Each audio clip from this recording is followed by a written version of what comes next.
full of shadows, eyes never sleeping, searching for the gallows. Lost in neon heartbeats, neon pouring through veins, whispers in the alley, lights driving me insane.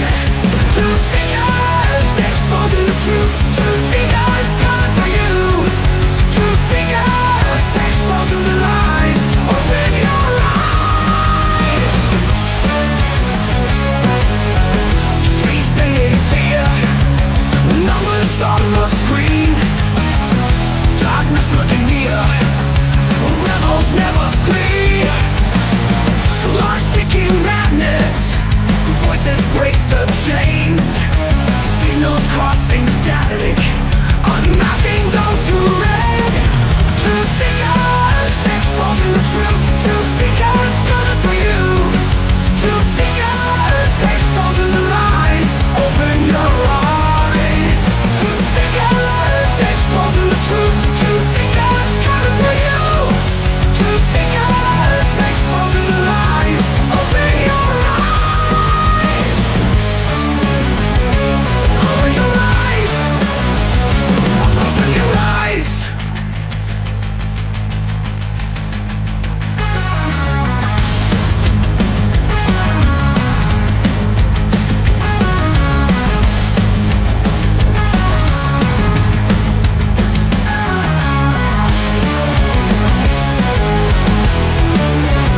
Truth and the lies.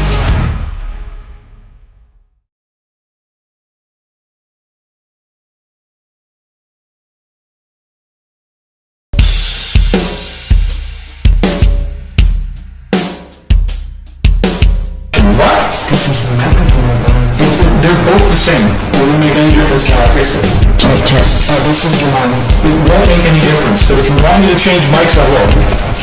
Yeah, so folks, we've also had,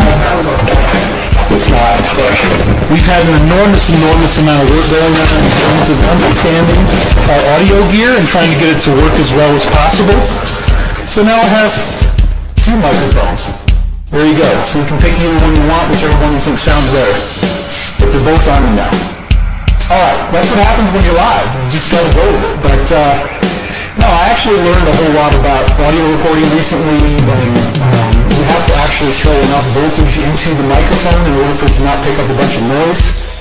So then what you have to do is throw the voltage in and take it back out. There's a function in your audio device called PAD, which stands for something attenuation device or whatever, and that's what we had to do. We had to turn the pad on, crank up the gain, we got rid of the noise. There's some new great plugins from Apollo. It's the console I use. Apollo has come out with this thing called C-Suite C-Box, and it is a real-time noise reducer. So live, I can take out all the noise, and so I think we're getting a much more high-quality audio signal now because I've spent a lot of time tweaking compressor, limiter. Yeah, so okay, good. So yeah, with the compressor we're using the Teletronics LA2A Silver. The limiter is the UA1176LN. And then we're using the C-Suite C-Box plugin, as I said, and then we're also running it through the Blackmagic Design A10 Studio Pro switcher, which then adds its own Fairlight compressors and noise reducers on it, all live.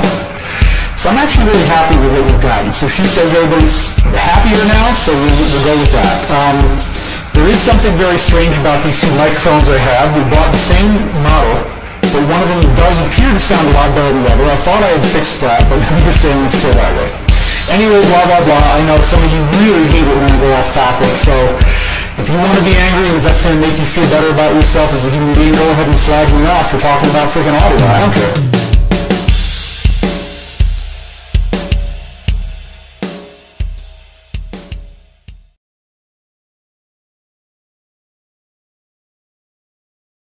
You urinate before you get into the bathtub, be in the bathtub every day for like a half an hour. It was a heavy metal detox, and so it creates a telepathic transmedium effect in the water. Ha ha ha ha, he bathed in his pee-pee.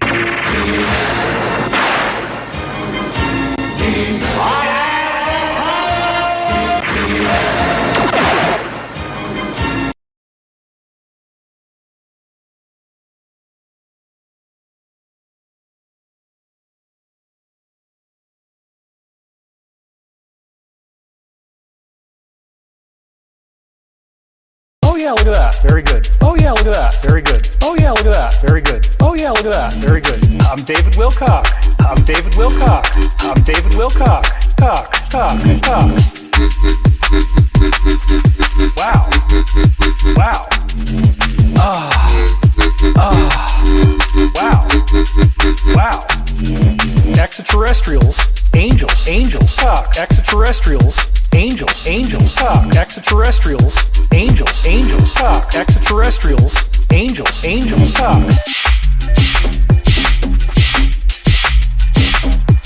Wilcock.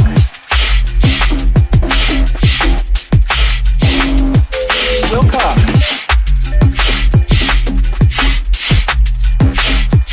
Wilcock.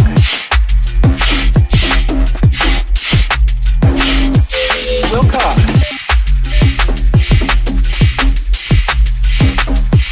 Wilcock.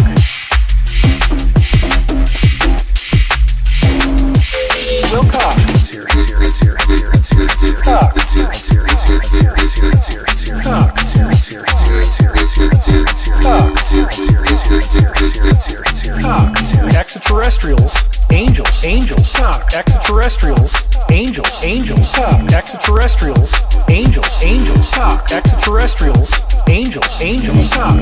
Woo! Woo! Woo! Woo! Woo! Cock. Woo! Woo! Woo! Woo! Woo! Cock. Woo! Woo! Woo! Woo! Woo! Cock. Woo! Woo! Woo! Woo! Woo! Cock. Cock. Cock. Cock. I'm David Wilcock.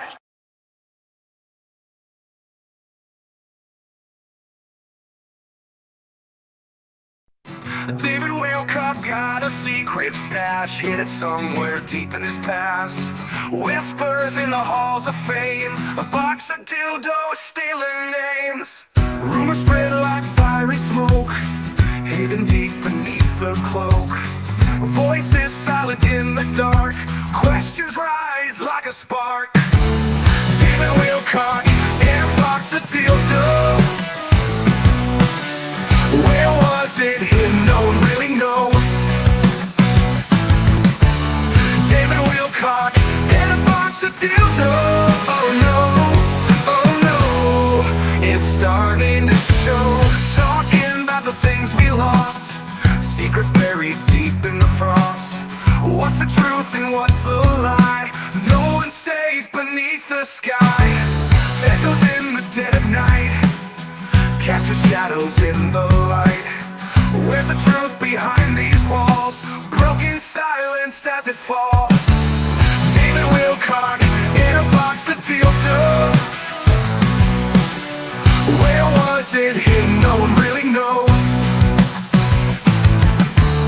David Wilcock in a box of dildos. Oh no, oh no, it's starting to show.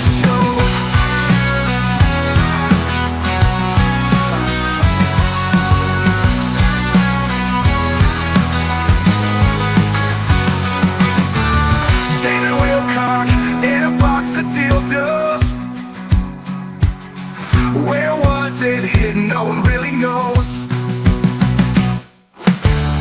David Wilcock in a box of dildos. Oh no, oh no, it's starting to show.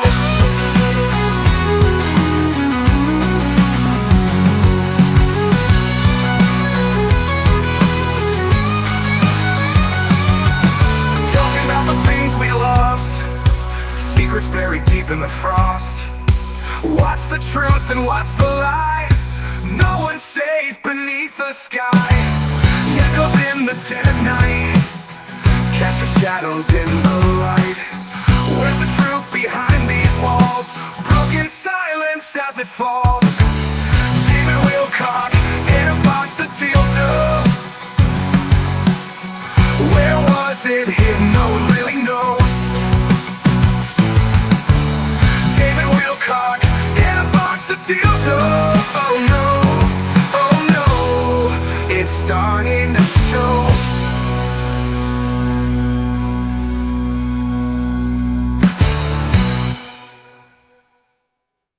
Wilcock had a box of dildos. Or was it hidden? No one really knows. David Wilcock had a box of dildos. Oh no, it's starting to show. Talking about the things we lost, secrets buried deep in the frost. What's the truth and what's the lie? No one's safe beneath the sky. Echoes in the dead of night, cast your shadows in the light. Where's the truth behind these walls? Broken silence as it falls. David Wilcock and a box of dildos. Where was it hidden? No one really knows. David Wilcock and a box of dildos. Oh no, it's starting to show.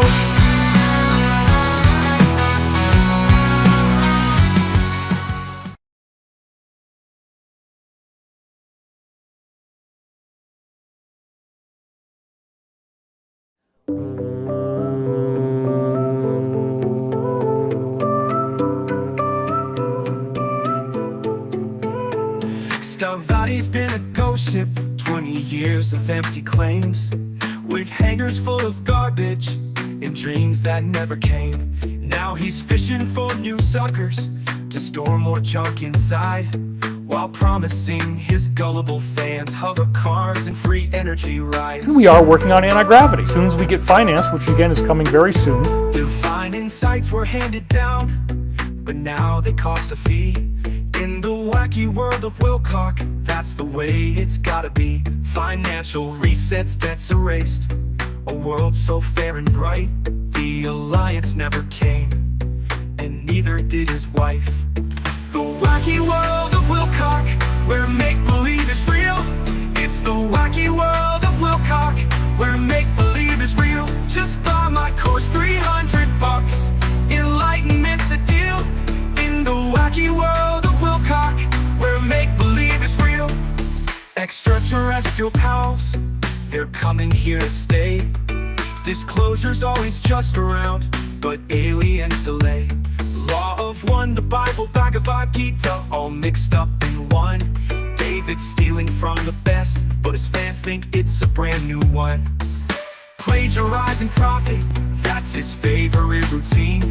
In the wacky world of Wilcock, where nonsense reigns supreme, we'll all get rainbow bodies, whatever that might mean. And Jesus is an alien, the wildest thing you've seen. David's on a hero's journey through dimensions far and wide. Draco reptilians know where he lives, so in his mansion he must hide.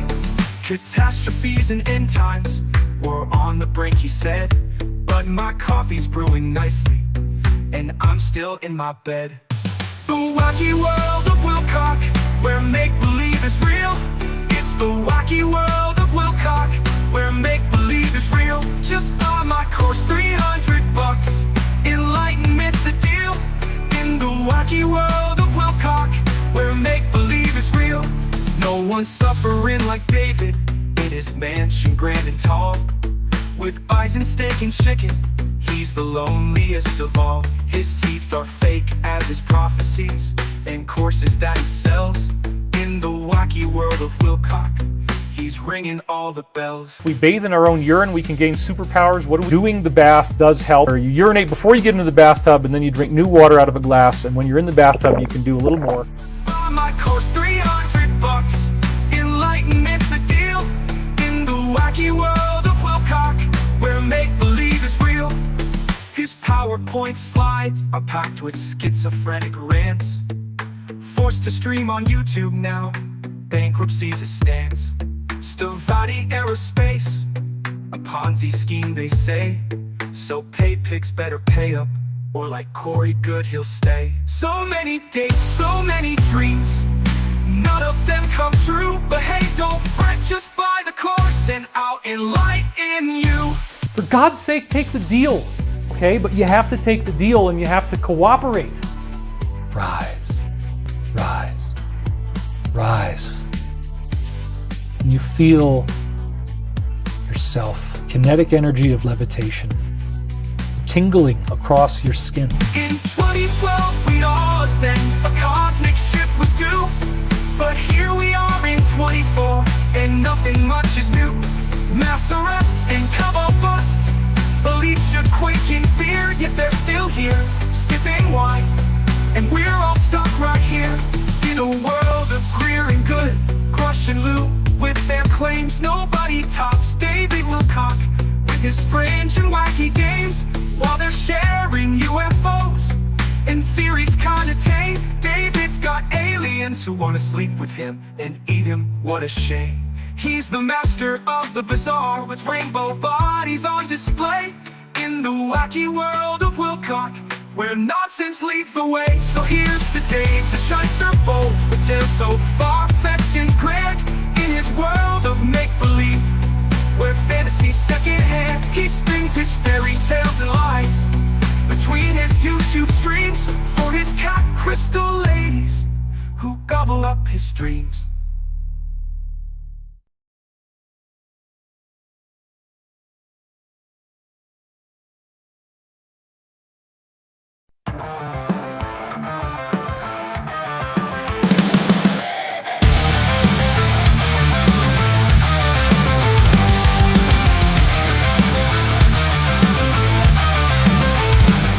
Dark corners of the night, secrets hidden from the light. Whispers turn to screams, shattering all your dreams. Eyes wide open now, truth you can't disavow. Echoes through the halls, crashing all your walls. Truth seekers, exposing the truth. Truth seekers, coming for you. Uncover the lies, open your eyes. Shadows try to hide, no place for them to bide. Light will pierce you through, reveal what is true. Running from your fears, can't escape the sears. Truth will hunt you down, tear apart your crown. Truth seekers, exposing the truth. Truth seekers, coming for you. Uncover the lies, open your eyes.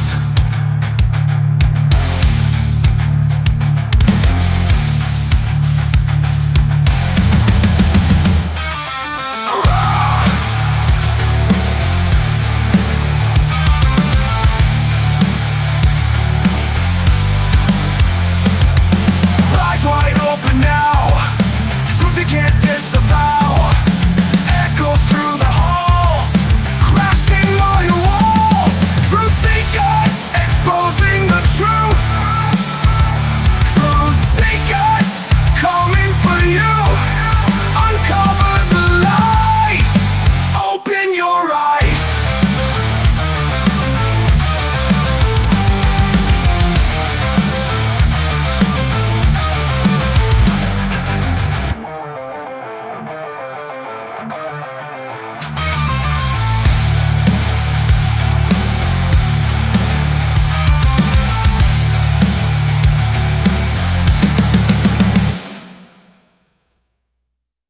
Greetings and salutations, friends, and welcome back. It's time for another episode of the Wacky World of Wilcock. And I'd like to say that I have an incredible show for you tonight, but David Wilcock's streams just keep getting lamer and lamer. They're just so bad at this point because he's been repeating the same shit over and over again. Apparently, Mr. Wilcock desperately needs the money and he has to do weekly streams. Oh my God, the guy has to work one day a week, right? And interestingly, somebody actually did the math. John Christian Spadavaccia did the math about David Wilcock's income level from his latest streams. And it turns out that apparently David Wilcock can make more money shaking his ass on a pole than he is making in his live streams. Oh no. Yeah, and I don't really feel bad for the guy. I really don't, especially considering that Mr. Wilcock has falsely accused me of many things, including getting him swatted. I had to pay for body cam footage to prove to my audience and to the world that I didn't get him swatted and that no swatting actually took place. And then Mr. Wilcock went on a public live stream to 500,000 subscribers and told them that I was a Satan worshiper and a child predator. And, I did say that I forgave him for that, try to be, do the right thing, unlike Mr. Guru over there. He's supposed to be some kind of, spiritual guru. And he doesn't know that you don't accuse a married man with 2 children of being a Satan worshiping child predator without evidence. Some guru, right? And listen, I tried very hard to just let that go. But I made a very important decision, and that decision is that I will be formally demanding that Mr. Wilcock correct his statements that were false about me, including that I got him swatted, including that I'm a Satan worshiper, including that I'm a child predator. We're going to go through all of the false and defamatory statements he's made about me. I do happen to have his home address, so I'll be sending him a formal demand letter that he correct to his 500,000 subscribers that those things were false and that he has no evidence for them and that he falsely accused me of writing letters to animal control. I didn't do that. And we showed everybody the proof of who did. It wasn't me. His false accusations that I'm somehow harassing him on Twitter. He's had me blocked for years, and I only have one Twitter account. We proved that I was at the cabin when he said I did all of these terrible things to him on Twitter. And by the way, his idea of harassment is mean tweets. If somebody tweets at him that he's a con artist or a scammer, they're harassing him. No, it's called free speech. You're a public figure. And on this latest live stream, he basically says, I never banged a bunch of groupies because I would get caught. I'm a public figure. And, I never scammed anyone because I'm a public figure. I would get caught. Well, then I have a lot of questions, David Wilcock, starting with Convergence Pictures, LLC. How much money did you collect from your investors? You never made a film. You collected money and were soliciting money from investors to create a film. And that was years ago. Where's the film? Where's the film? How much money did you collect, David Wilcock? Did you give the money back? And I've got a lot of questions about your charity. Like, did you really use charitable donations to buy thousands and thousands of dollars worth of cameras, software? We heard in this joke intro of his audio, he's buying all these expensive plugins, all these expensive microphones, expensive cameras. And he is on camera, on public live streams, admitting that he bought that stuff with the charity money. And now he's allegedly or apparently using all that same equipment to produce for-profit streams so he could make money. And I'm here to tell you, David Wilcock, you can't buy an entire studio's worth of equipment and cameras and microphones and software for a charity and then use it for your for-profit business. In his latest live stream, he's basically said, I'm great with the IRS. They think I'm a great person or some shit. We're going to get into it. No, I think you're going to have some problems because you can't do that, Mr. Wilcock. But back to my new decision. I've made a decision that I'm going to send him a letter and I'm going to formally demand that he take that video down with all the false accusations against me, defamatory statements, slander, all those things are largely in one video. Then I've got timestamps for every time he said shit on other videos. I'm going to demand that he take those videos down. At the very least, take them down, edit out the slander, and then he's free to put them back. But I am not, I thought a lot about it. Mr. Wilcock, I have a wife, I have a family and children and neighbors, and I have a business, and I have customers and clients. And there's no telling how much damage you're going to do to my life leaving that stream up where you're telling people I'm a Satan-worshiping child predator who's harassing you. Oh, I'm harassing you. No, we are peeling back the layers of deception, and I know more about you and your various, I'm not even going to use the S word, let's just say questionable business dealings. I know more about that than anybody, and I'm allowed to talk about it.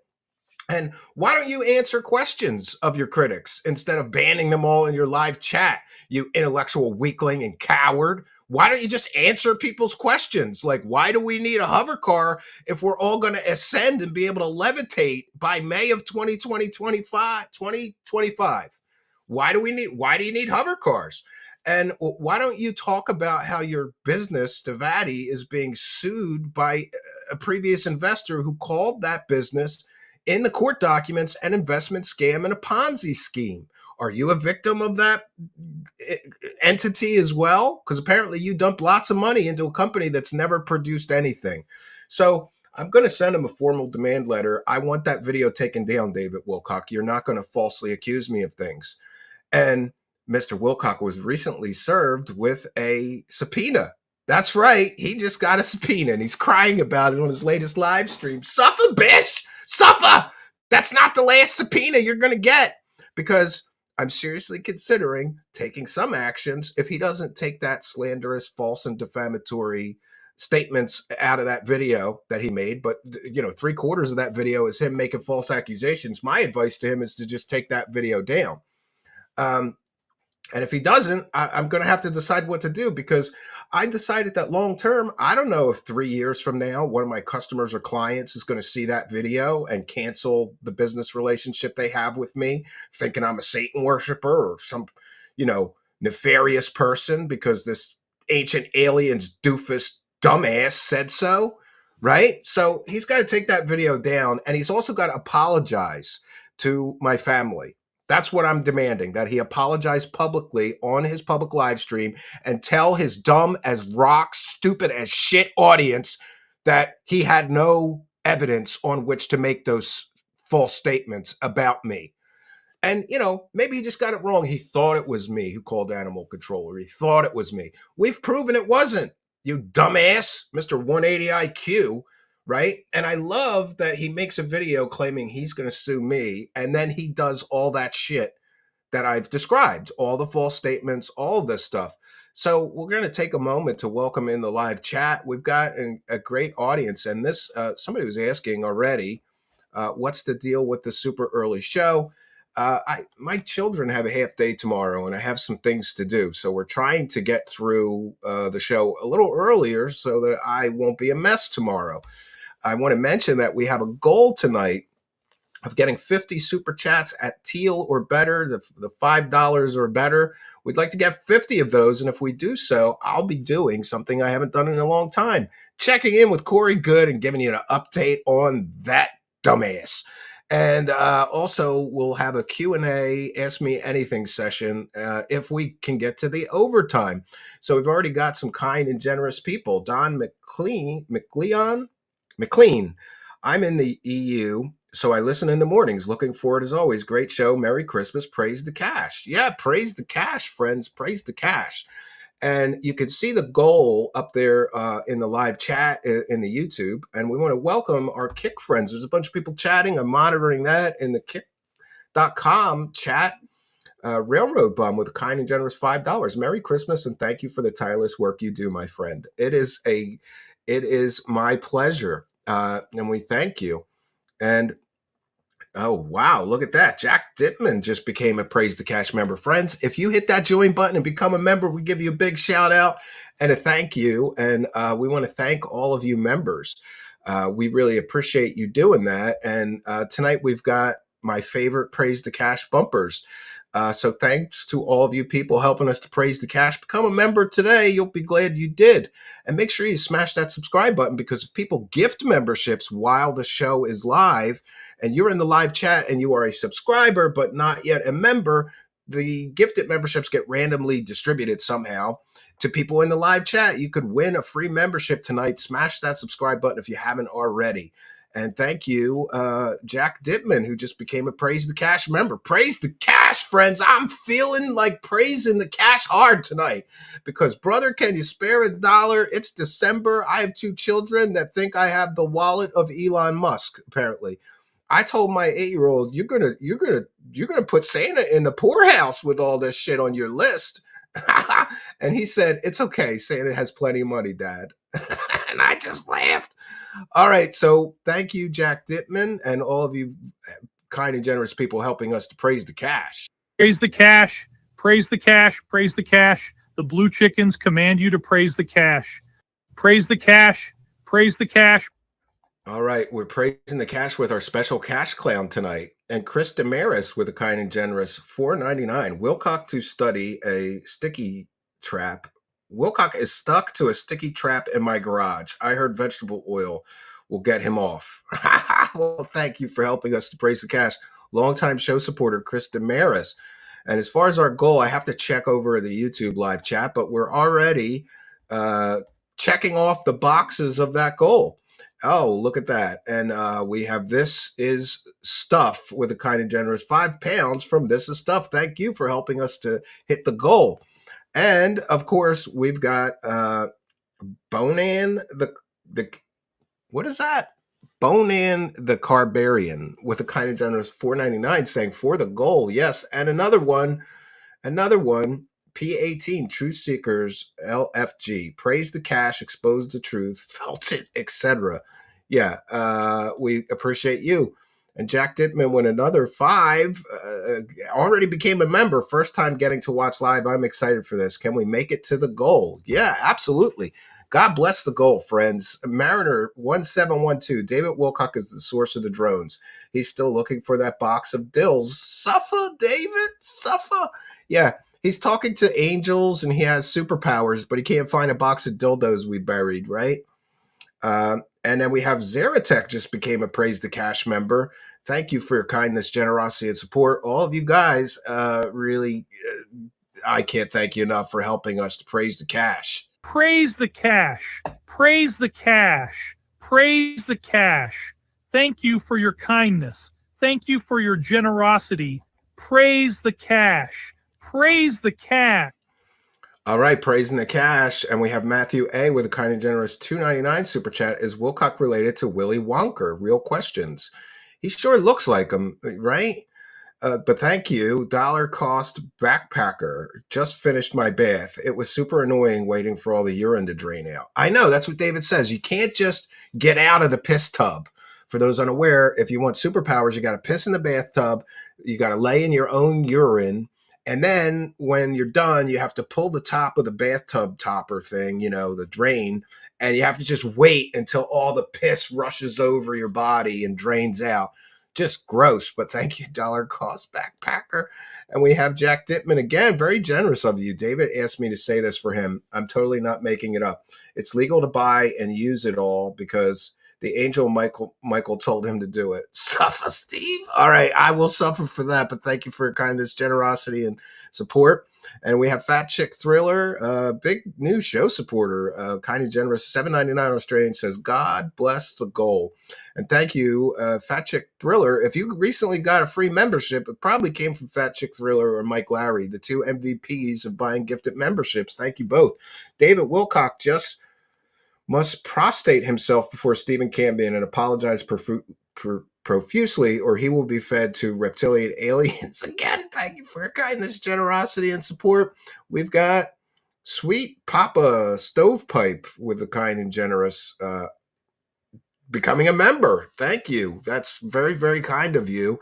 And here we have Jack Dittman again. We're 20% to the goal. Can we hit it? God bless the goal. Let's hit that goal. And we have 3 Havoc just became a YouTube channel member. Walter with a kind and generous $5. You're a living legend. Use this money to build your legal case against this clown. Oh, I will see. Arlene Atkins is here. Welcome, Arlene. Says Wilcock needs to beg for money to fight Stephen and the cabal. Yeah, it's all a conspiracy, right? The Dono of Spite says, here's a dono for the legal fund. Nick Ricada is an expensive lawyer. P.S. This stream will get so popular that people will be like, Andy who? Yeah, Andy Worski.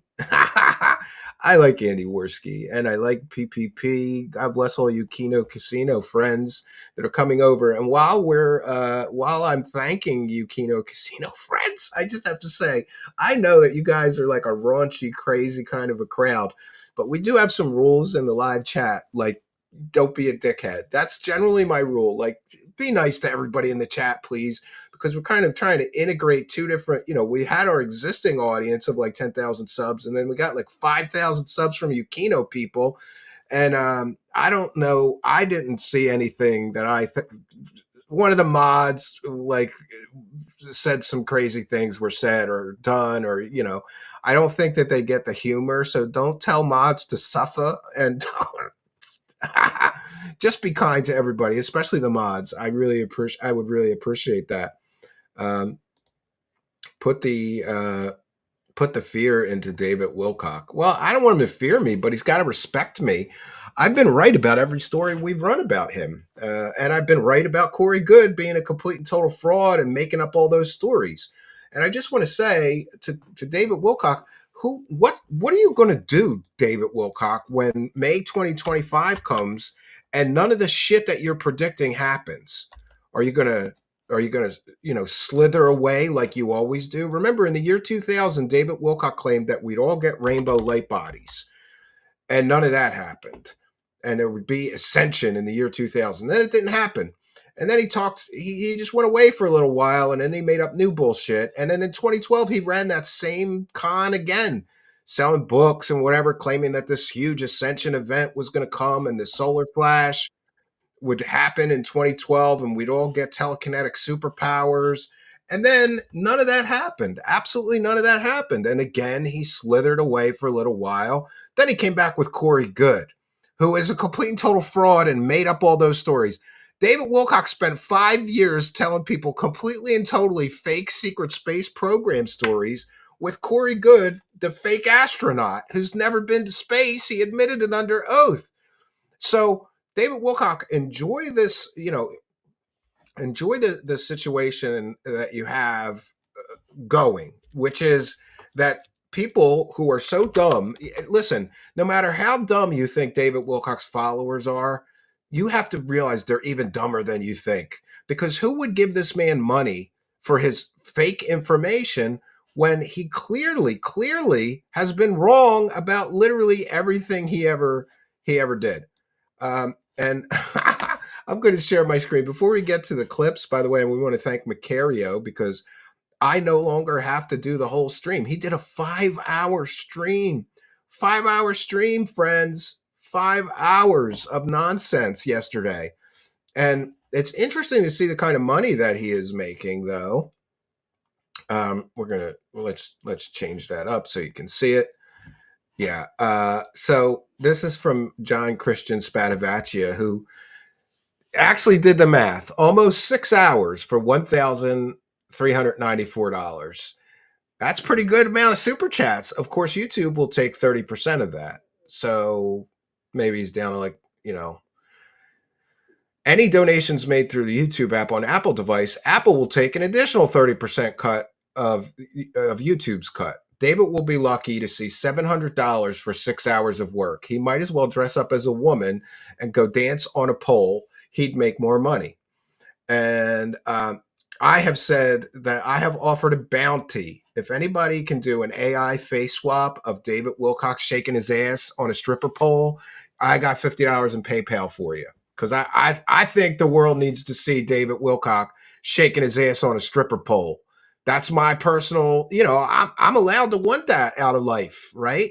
And we'll use, if we hit the goal tonight, we will definitely use $50 of tonight's super chat money to get somebody to AI face swap David Wilcock shaking his ass on a pole. So we have Mr. Ian may be able to help with that. And we have Marina Mavrogenis with a kind and generous $5 says, I come here to hear Steven's laugh.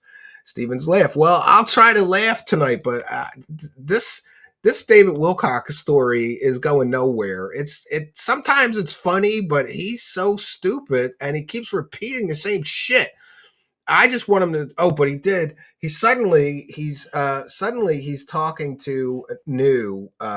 Suddenly, according to Mr. Wilcock, he's talking to new spirit guide entities. And isn't it great? He's been talking about this Archangel Michael shit for like a year or 2 years now, right? He never mentioned that there was another spirit guide channeling information to him. But he's running out of material, so suddenly David Wilcock has a new imaginary friend that he's channeling spirit prophetic information from. Isn't that convenient? Wow, I need material. Suddenly a new spirit starts talking to him. And then one thing I found of extreme interest is that this dumb son of a bitch has been saying for a year or more that he channeled these books from the Archangel Michael, and now he's saying the entity says he's the Archangel Michael, allegedly. So which one is it? Are you channeling the Archangel Michael or are you not? I need to know. Why are you selling a book? You're selling books claiming that you're channeling the Archangel Michael, right? And look at that. We're 15. We've got 15 of 50 of our goal tonight. God bless the goal. Praise the cash, bitches. Let's hit it. Let's hit it. Because I would like to rebuke poverty, right? I would like to rebuke poverty. Oh, and look at that. Somebody has heard the call. Somebody has heard the call. Praise the cash. Praise the cash. Don't touch me, I'm crazy. Steve, have you considered mud wrestling David Wilcock on live stream and proceeds can pay for both of your legal fees? I pay per view. I'll do it. I'll do it. You know, it's so funny. I ran a nightclub for a while and I wanted to get some kiddie pools and have girls jello wrestling, but the owners of the club vetoed that decision. And I've been disappointed in my life ever since. I thought that was an excellent idea, right? You go to the nightclub, there's a stage, just get some kiddie pools and some hot girls and some jello, lots and lots of jello. I will mud wrestle him. I will jello wrestle him naked if people will pay for a pay-per-view. I'll do it. Thank you. Don't touch me. I'm crazy. Who heard the call of the goal? We're now up to 16 of you have heard the call of the goal. All right, so we're going to get into these clips, but before we do, I have something else to share, which is just shows you how stupid this whole thing is, right? That's interesting. Live from Meridia, Cambion versus Wilcock. Yes. So David Wilcock, his shady aerospace company, whose only income was from a garbage company until recently, storing dumpsters at their facility. On this Wright Brothers Day, Stevati is pleased to reveal the SM-940K aerial refueling tanker in transport. So this is all David Wilcock's shady aerospace company does is make CGI images of airplanes they never built. In case you're unaware, Stevati has been in business for 30 years. They've never built a single airplane. They just keep on coming out with new models, though, and this is another one. And Macario correctly points out, adding another plane to the list of planes that will never be built. Yeah, so, like, who cares if it's another design? They haven't built the first 50 designs. All they do is post cool CGI pictures of airplanes that they design in, I don't know, Maya 3D or something, and then they never actually build anything. And by the way, I have some information on Stevati, but I can't share it yet because there's some interesting developments in the world of Stevati's fake aerospace company. So I'm hopeful we'll be able to talk about that soon, but I can't spill the beans on that just yet. But I have a feeling when that information comes out, it's going to be a real problem. It's going to be a real problem. So let's get to the streams. But before I do, I forgot to do it. Okay, I'm going to say it while I write it. Fair use. This is a transformative work. We are sharing this video to critique it and educate the public. This is covered under fair use. By the way, David Wilcock is back to falsely copyright claiming anybody that shares his stream. If you take David Wilcock's latest stream, the last two, and you upload them to your own YouTube channel, it basically gives you a false copyright claim, claiming that the video depicts David Wilcock and Corey Good, which they clearly do not. And this, my friends, is an attempt for Mr. Wilcock to get people to stop covering his bullshit. He's desperate. He is absolutely desperate to get people to stop covering his bullshit. So what he's trying to do is incentivize people like me, because this stream may get demonetized because the algo is falsely identifying this as a stream with David Wilcock and Corey Good, which clearly it is not. But I think, in my opinion, that's an attempt to evade people asking questions. Oh, okay. The first thing I want to play for you is, no, I'm not even gonna do that one. So David Wilcock has a 180 IQ, and he's the director of advanced technology for an aerospace company. In his latest live stream, he didn't know he was muted for a while, but I do that, so we're going to let him go on that one. I'm not going to bust his balls too much. I just did it last night, by the way. All right. Macario says, so sad. This is the first of the. Let's share this. All right. Let me do it the other way. All right, so we're going to be going through the clips so we don't have to go through 5 hours. Thank you, Macario, who kindly goes through 5 hours and clips out the best bits. This one just says, so sad. Leanne Boudreau says, warm greetings on this Wednesday. Thank you for blessing us with your talk today. Beverly Adams is back. She says, thank you. Yay, all my friends are here. You guys make me feel like I have a family, and that's good. Leanne Boudreau says, warm greetings on this Wednesday. Thank you for blessing us with your talk today. Beverly Adams is back. She says, thank you. Yay, all my friends are here. Yay, all my friends are here in my live chat. What a loser. This dude is sitting around in $1 million mansion with no friends and no family. The only friends he has are the wackadoos who listen to his nonsense and believe him. That's kind of sad. It really is kind of sad, right? It's kind of sad. All right, we're going to... Let me go to the next one here. Leanne Boudreau says, Nope, wrong one. Sorry, friends. I don't really think I have a lazy right eye. Nobody's ever said that before. But at the same time, that's kind of a dissociative sign. And yeah, I'm not altogether here yet. It's going to take a while. He's not altogether here. I titled tonight's live stream as He's Slowly Going Mad. I think that he's going to have a fucking nervous breakdown in May of 2025. Remember, friends, he's grifting off of all of his audience saying all these big things are going to happen by May 2025. A mass alien contact event is going to happen, and the first wave of ascension will happen by May 2025. And he knows this because the Archangel Michael he's talking to told him that, and that's one of his predictions. What's going to happen when none of that happens, David Wilcock? What's going to happen? What are you going to do when none of that happens, right? It is ridiculous. Like what he usually does is go away for a little while.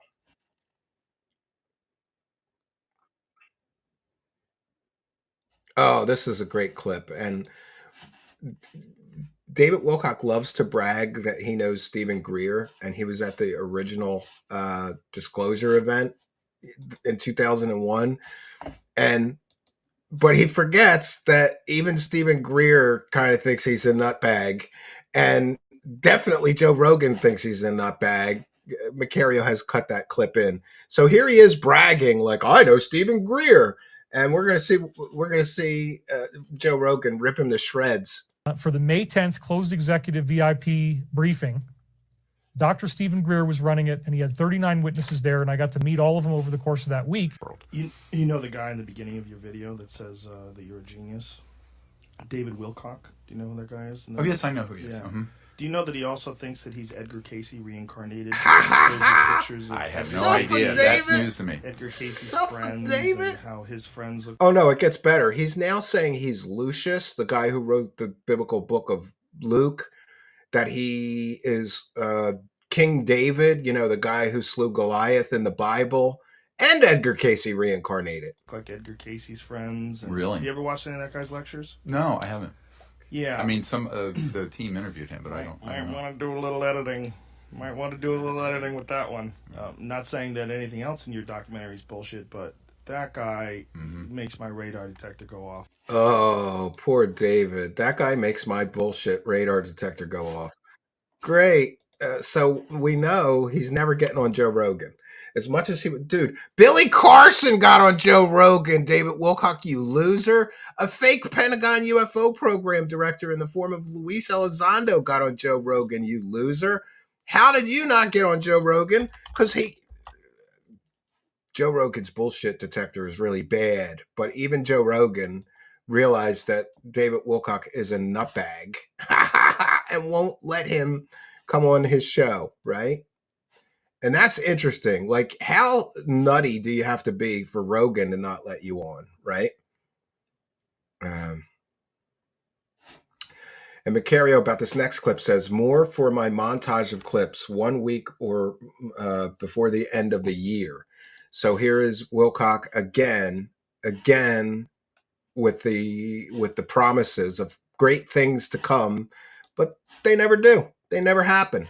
The things he talks about never happen. He's the world's worst psychic, in my opinion. And I have looked into a whole lot of fake psychics. It's kind of funny that you have to use the term fake in front of psychic. People should just know psychics are fake, but there's some good fake psychics. And David Wilcock is the worst of all of the psychics that I have looked into. Some of them, other ones, they get some hits, He never gets a hit. And nothing that he says ever actually happens.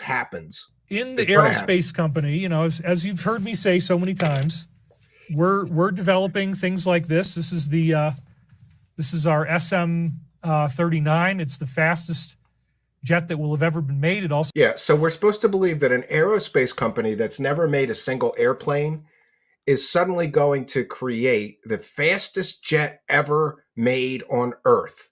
Faster than the Blackbird, faster than the Mirage, F-35s, F-16s, faster than any jet ever made.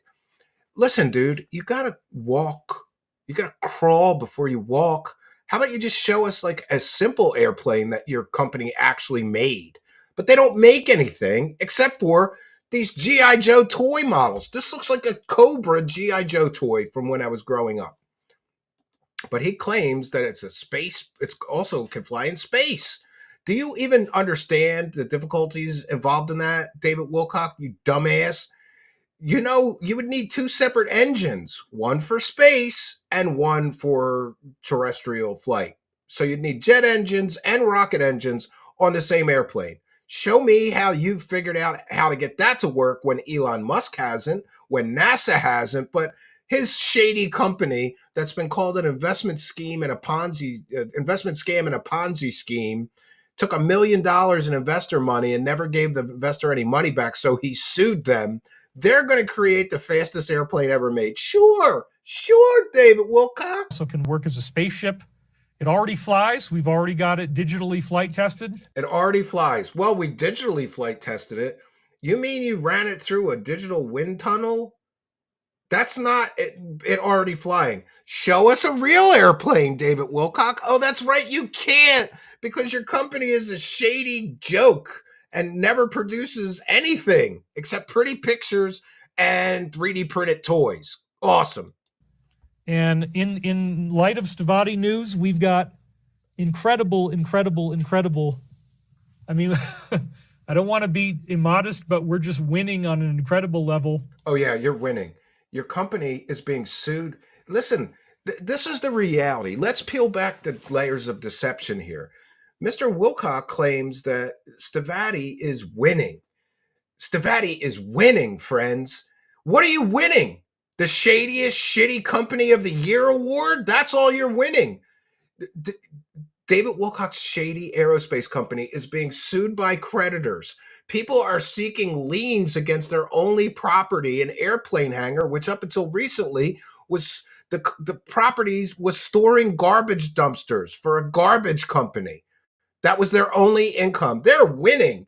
And we've played the montages before. The funding's coming next week. The funding's coming next week. The funding's coming next week.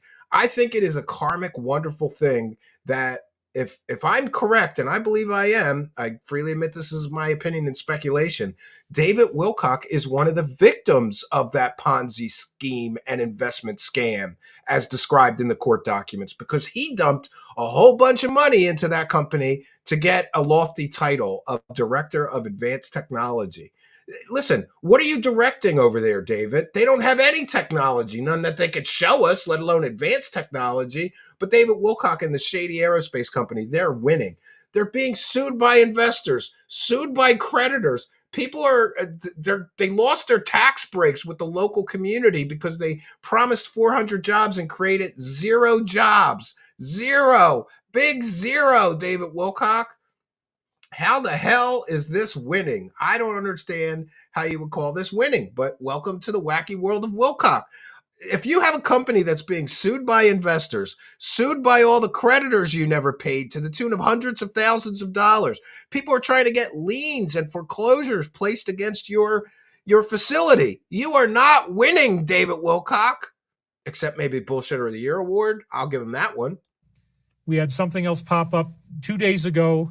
And there's always these big things happening behind the scenes, but then they never produce anything. It's almost as if both David Wilcock and Christopher Beskar, the CEO, are pathological liars, and they just say stuff. And remember, David Wilcock claims Christopher Beskar worked at all these top secret projects while he's soliciting public investments. They're saying the CEO worked on all these top secret projects. Do you know that could be considered a form of investment scam? If you're saying, giving people false information that Christopher Beskar worked on all these top secret classified projects while you're soliciting public investments for your company, and it turns out that Christopher Beskar can't prove those claims, you're in a world of shit, David Wilcock. And I got to tell you, friends, all of this shit is going to come crashing down in the next year. In the next year, Stavati will be bankrupt. David Wilcock will never get any of his millions of dollars, or 1.5 million by some accounts, that he allegedly invested into that company. Nobody's getting any money. No funding is coming, David Wilcock. They're lying to you, you dumbass. That really helps us out in the very short term. But now, because it's all gotten really close, I'm under a strict non-disclosure. So anyway, I can't talk about it, but it's great, and I can't talk about the great news that's going on. I think we're gonna be. It could. I mean, honestly, the thing that just popped up a couple days ago, that might happen within 2 weeks. It's always within the next week or two. These big things will happen. Somebody's investing $1 billion into my shady aerospace company. Listen, David Wilcock. This is how stupid David Wilcock's followers are. His followers are so goddamn stupid that they believe him when he says that somebody's going to invest $1 billion into a company that can't pay their creditors and is being sued. They're so stupid. They believe David Wilcock when he says somebody's going to invest $1 billion into their company, which is being sued by a previous investor who gave them $1 million. He never got his money back. But David Wilcock is telling his followers that people are going to invest billions of dollars into this company. Other stuff that might even happen before the end of the year. Oh, new stuff that might happen before the end of the year, right? I don't think so. I really don't think so.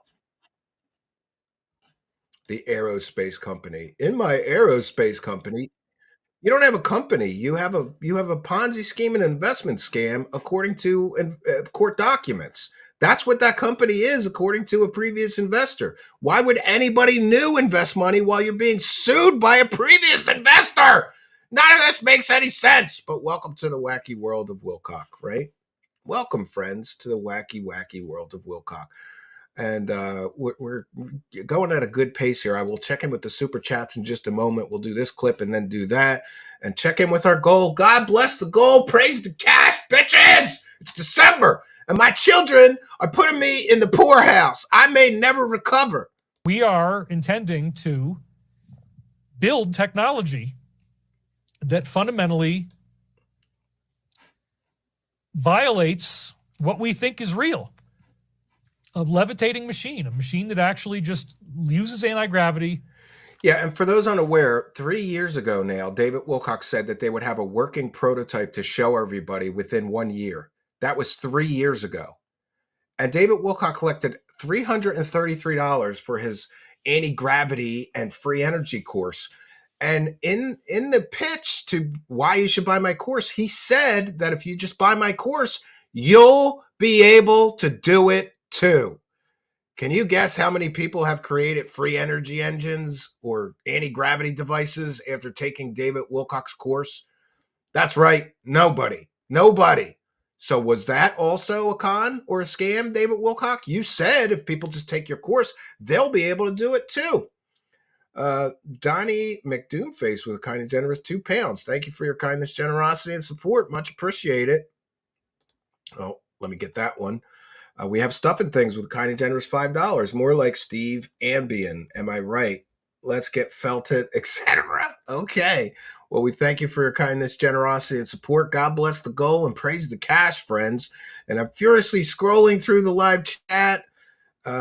Oh, look at that. We have Mariner1712 with a kind and generous $10. Forgot to say this, but if you were interested in that anti-blue light stuff for glasses, you can just Google that within Windows itself. It's display menu and settings. Same with the phones now. Interesting. Thank you for your kindness, generosity, and support. I will check it out. Yeah.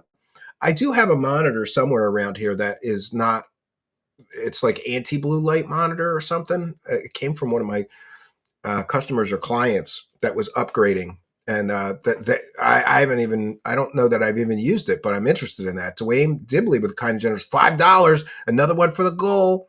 First time watching live, love you on the casino. Felting these crazies is my new favorite thing on YouTube. Thank you. I'm so glad that you appreciate it. Thanks for appreciating us. We certainly appreciate you for helping us towards the goal. Another one for Fat Chick Thriller, kind of generous $7.99 Australian. Wilcock is trying to make me Burns Spruce Moose. I don't know what he's trying to do. But I, for one, am looking forward to the nervous breakdown he's going to have when May 2025 rolls around and none of the shit that he predicted happens. What's he going to say? Angels aren't wrong, David Wilcock. If your predictions don't come true, that will be 100% proof that you're not talking to the Archangel Michael. Then what are you going to tell your followers? Sorry, if you bought my book, it turns out I was talking to demons who deceived me into believing I was talking to an angel. Duco Duos, Alpha Ralpha with a kind of generous $5. Another one towards the goal. Wackadoos is my new favorite word. Love the channel. Well, thank you. We appreciate you. Thanks for appreciating us and helping us to praise the cash. We got one more here towards the goal. Let's hit the goal. I'll be checking in on that. You can see the goal at the top of the live chat in YouTube. Stavati might have enjoyed him in sharing debt liability. And joined him. Yeah, he may be on the hook for some of the debts that they're incurring because he's a board member, right? Good point. 3 Havoc, and thanks for your kindness, generosity, and support. Then we have Wise Monkey, one of our oldest show supporters. Thank you for being here. Wise Monkey with a kind and generous £4.99. Wise Monkey is the most intellectually gifted and handsome simian I know. He's the best. Praise the pound, ladies. Oh, yeah. If you want, you can send a super chat and just send a compliment you want me to read about you. That like Wise Monkey just did. Fat Chick Thriller with another one. Just 2 more weeks, bro. Trust the plan, Steve. Kind of generous $7.99 Australian. Yeah, trust the plan. Scam. It's a plan. It's a plan, not a scam. Yes. Alf Stewart with a kind and generous $20 Australian. Wow, very nice of you. Merry Christmas. $20 dues for you. Absolutely. We'll take it. We will take it. Thank you for your kindness, generosity, and support.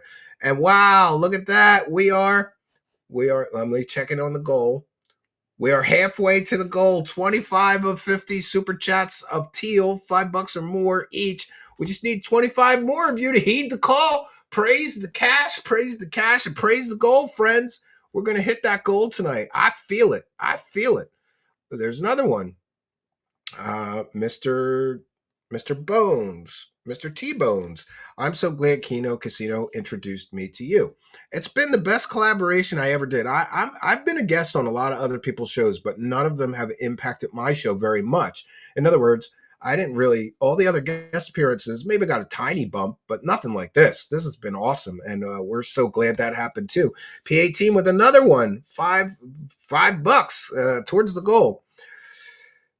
Think he'll try to get sympathy by saying he was tricked by demons, similar to his recovered memories of being graped by aliens. Yeah, and one thing you'll notice if you watch David Wilcock is he's always begging for money and trying to make the audience feel sorry for him. Oh, I got a negative greeting.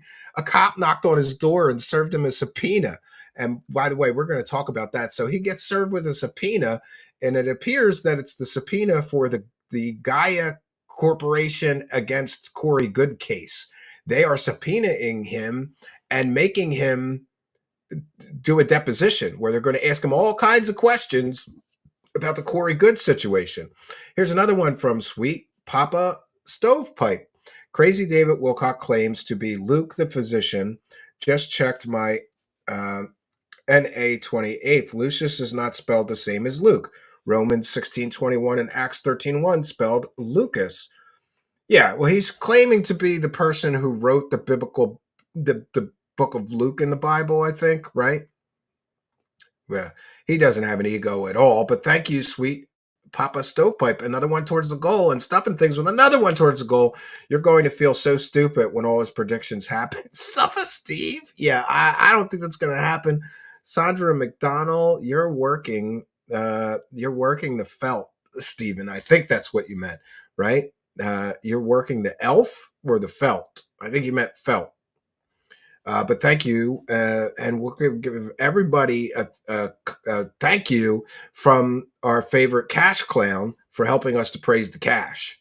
Ra commands you to bow down and praise the cash. Ra commands you. You got to bow down and praise the cash. Praise the cash.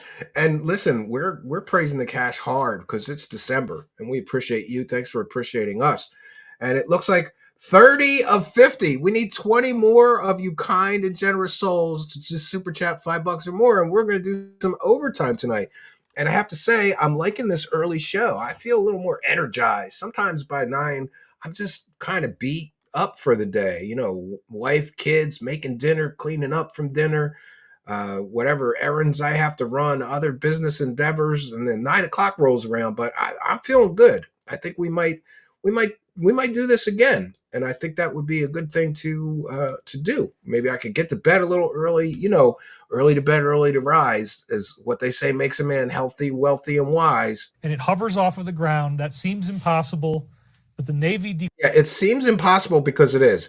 And he's basing all of this on unproven patents that the Navy published with a total wackadoo scientist that has never proven. Listen, if you're going to patent that you have an anti-gravity engine, shouldn't you be able to show us at least a bent, like a small prototype that can actually levitate? He hasn't. So Wilcock's basing all of this off of patents that nobody can make work. Nobody has made those patents work or used those patents to create a free energy device or a levitation device. But David Wilcock's going to crack the code somehow, right? You're an idiot, David Wilcock. You are dumb as rocks. I know rocks smarter than you, David Wilcock. He classified those patents that were essentially the Kenneth Shoulders, Chris Beskar technology. Kenneth Shoulders designed the idea of these exotic vacuum objects or charge clusters. And now he's saying Christopher Beskar designed some kind of anti-gravity. Then show us it. Show us it, David Wilcock. Stuffing things with another one towards the goal. Well, I guess Rob wants me to praise the cash. It's time to praise the cash. Absolutely.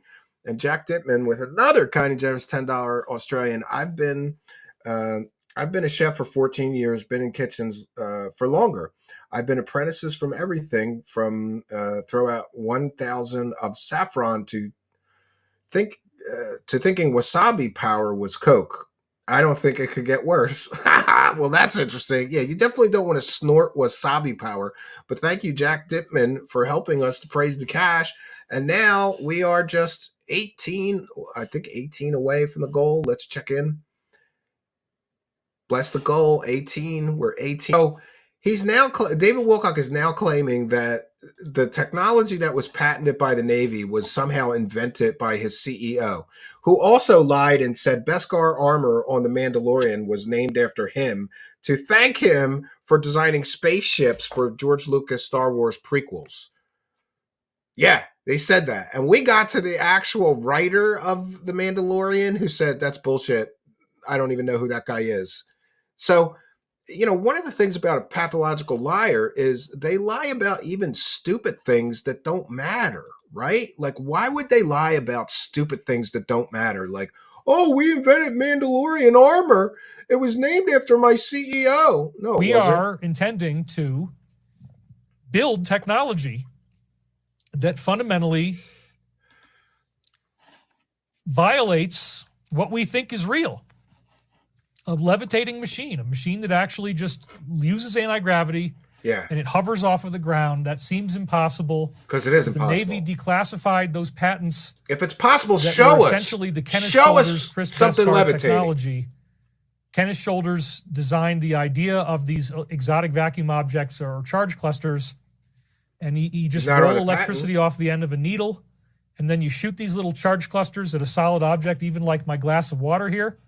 And if you hit this with enough charge clusters, guess what happens? It just starts levitating. Okay, so show us. Show us. If it's so easy, show us. You've been grifting off this levitation thing for how long now? How long are you going to grift? Telling us how possible levitation is before you show us something levitating, right? The only thing that's levitating is David Wilcock's grifting career is levitating away.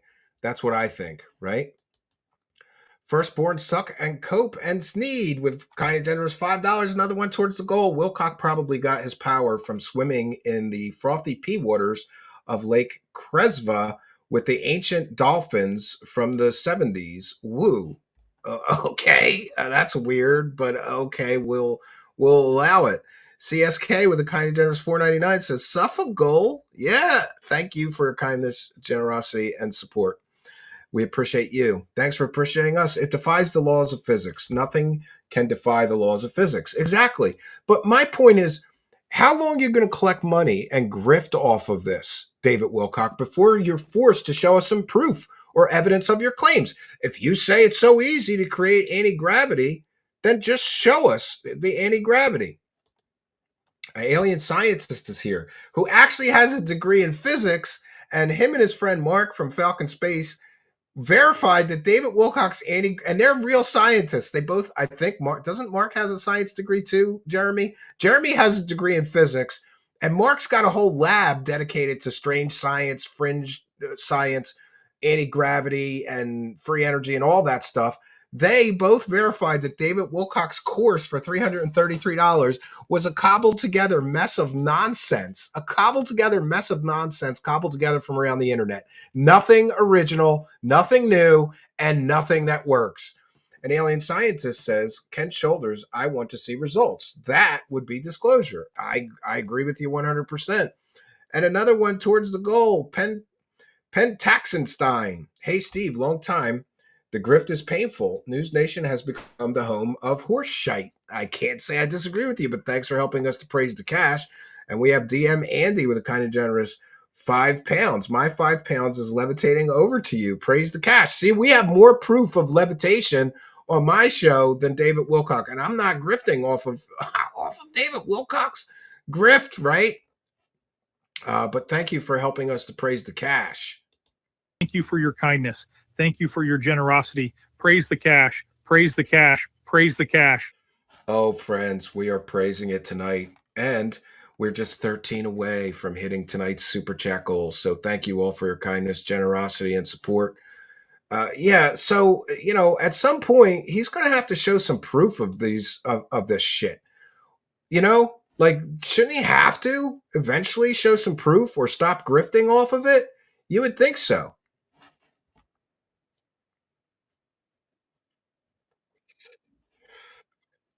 Okay, so the next clip was about his movie Levitation.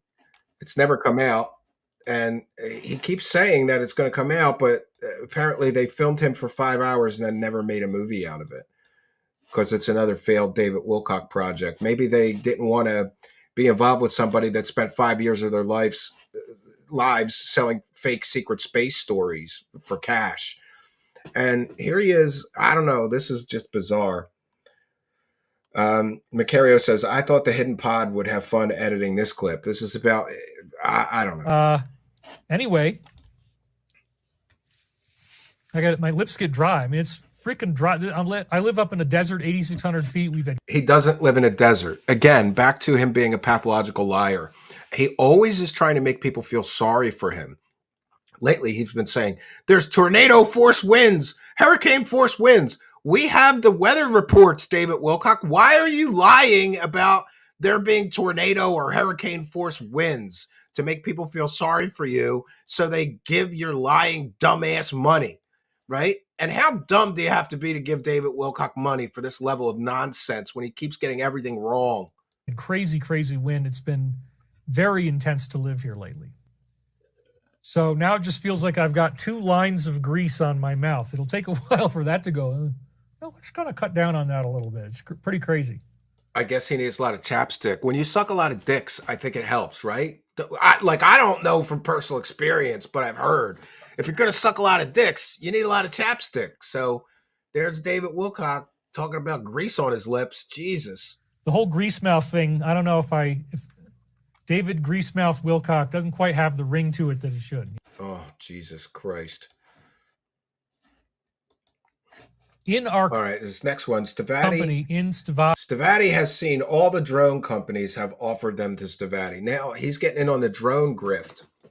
in our company, in Stavati, I saw drone products in brochures that we were given the opportunity to sell and market. We've had various packages of drones come in that we could look at and say, do you want to do this product or not? And that includes all the varieties that we see out there. So they could sell drones, but they don't because they don't sell anything except fake nonsense. there's people who have All right. Macario says he really loves telling people he is famous. Why he's always talking about someone cheating in a relationship and people ripping people off.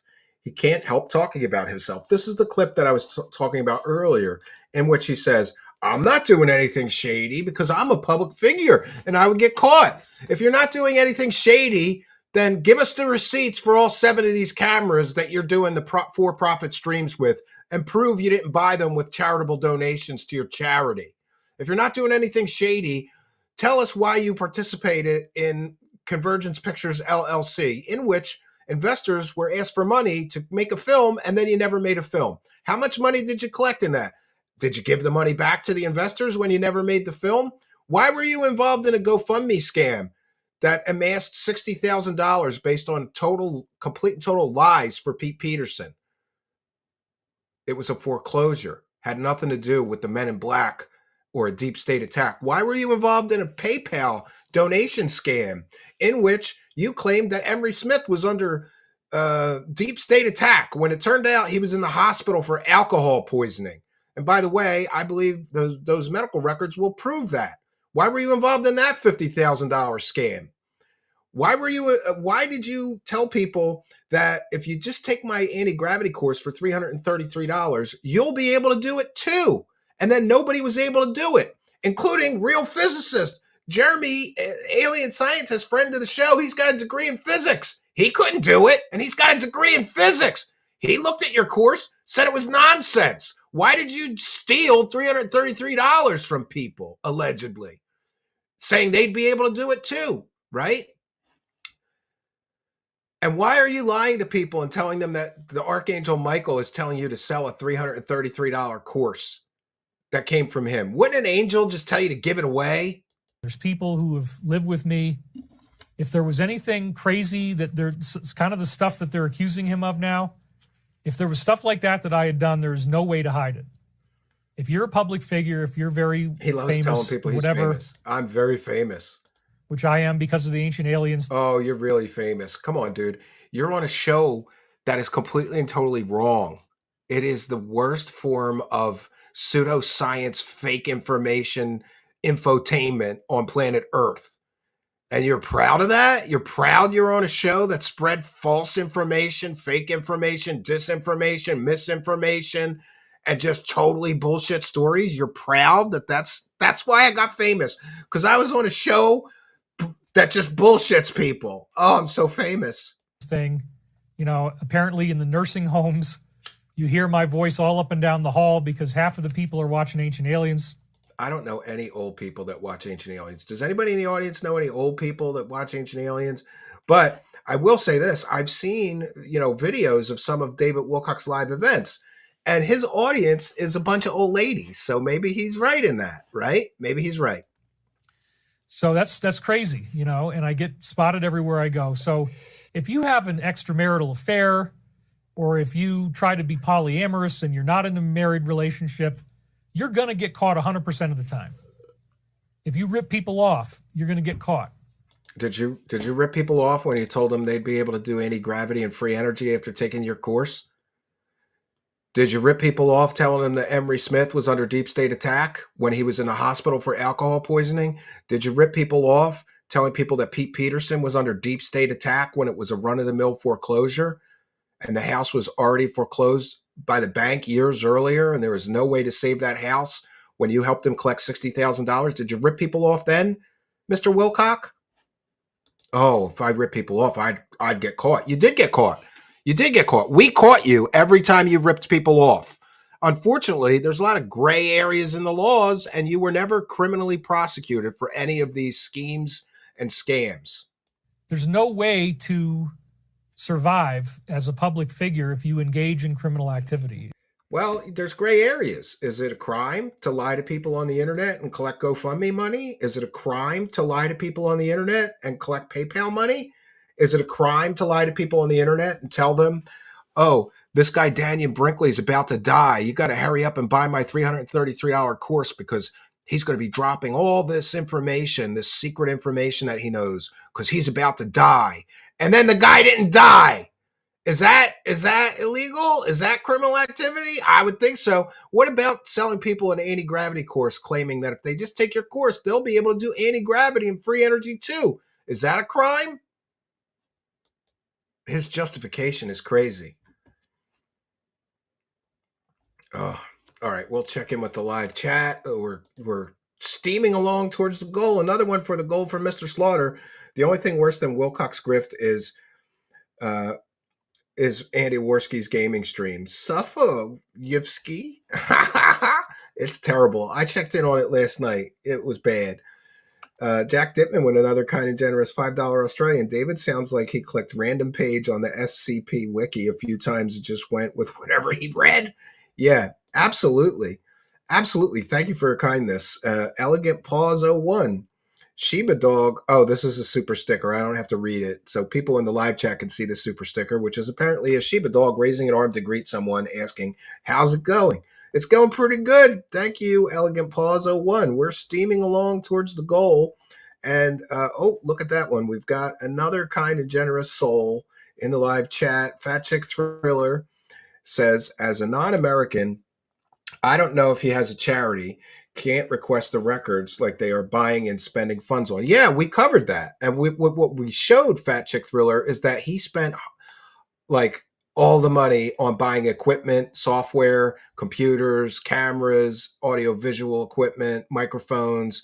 And then I believe, and I'm entitled to my belief, that he's using that equipment that he bought with charitable donations to do for-profit streams. And that, I'm told by a tax attorney, is illegal. But he says it's all on the up and up.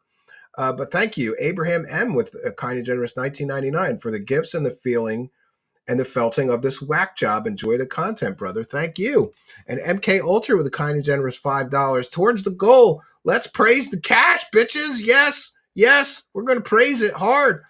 And we have Pentaxenstein with number 2 towards the goal and number 3 towards the goal. Well, I got to check in. I think we're going to hit it. I think we're going to hit it tonight, friends. We're going to hit it.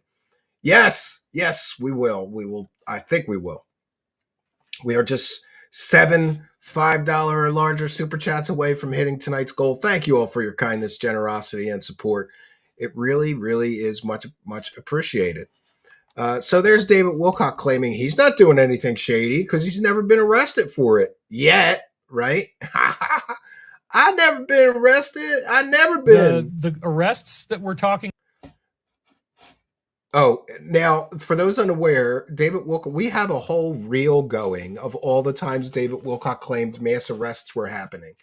And once he even said that the mass arrests already happened and there was container boats steaming towards Guantanamo filled with prisoners. And that was all fake. And he's always, 3 days of darkness, mass arrests. The arrests that we're talking about, that we're going to expect, they will be on a vast level. There's going to be many people that are implicated all at the same time. There will probably be some type of very, very public events around all of this. And it's the mass arrests. He's been making these predictions of mass arrests for years and years and years. Even, like I said, one time claiming the mass arrests already happened. And none of that shit happened. not going to be like just a week or two. There's going to be a whole lot of stuff going on. It's going to last for a while. It's going to be upsetting to a lot of people. We don't really know how this is going to turn out yet, but we know a lot of people are. Why doesn't he know how it's going to turn out? Isn't he psychic? He doesn't know how it's going to turn out, but he's psychic. This, I don't get it. I really don't get it. Look at that. Very generous of you. Pentaxenstein, you're the best, Steve. Hammer away. Kind and generous $50 super chat. Thank you for your kindness, generosity, and support. Very kind and generous of you. So kind, in fact, that we're going to just have to have our cash clown thank you. Praise the cash. Praise the cash. Praise the cash. Thank you for your kindness. Thank you for your generosity. Praise the cash. Praise the cash. Praise the cash, friends, and God bless the goal. God bless the goal. $5 from Thomas Robinson towards the goal. Well, we thank you for your kindness, generosity, and support. Praise the cash. Praise the cash. Praise the cash. Thank you for your kindness. Thank you for your generosity. Praise the cash. Praise the cash. 5 away from the goal. Let's go, friends. 5 away from the goal. I feel compelled. I feel empowered because there is kind and generous people all over the world who are throwing some money right in my pocket where it belongs. You need to open your heart. Your wallet. Your heart. You need to open your heart and help us to get to that goal. Let's go. There's another one.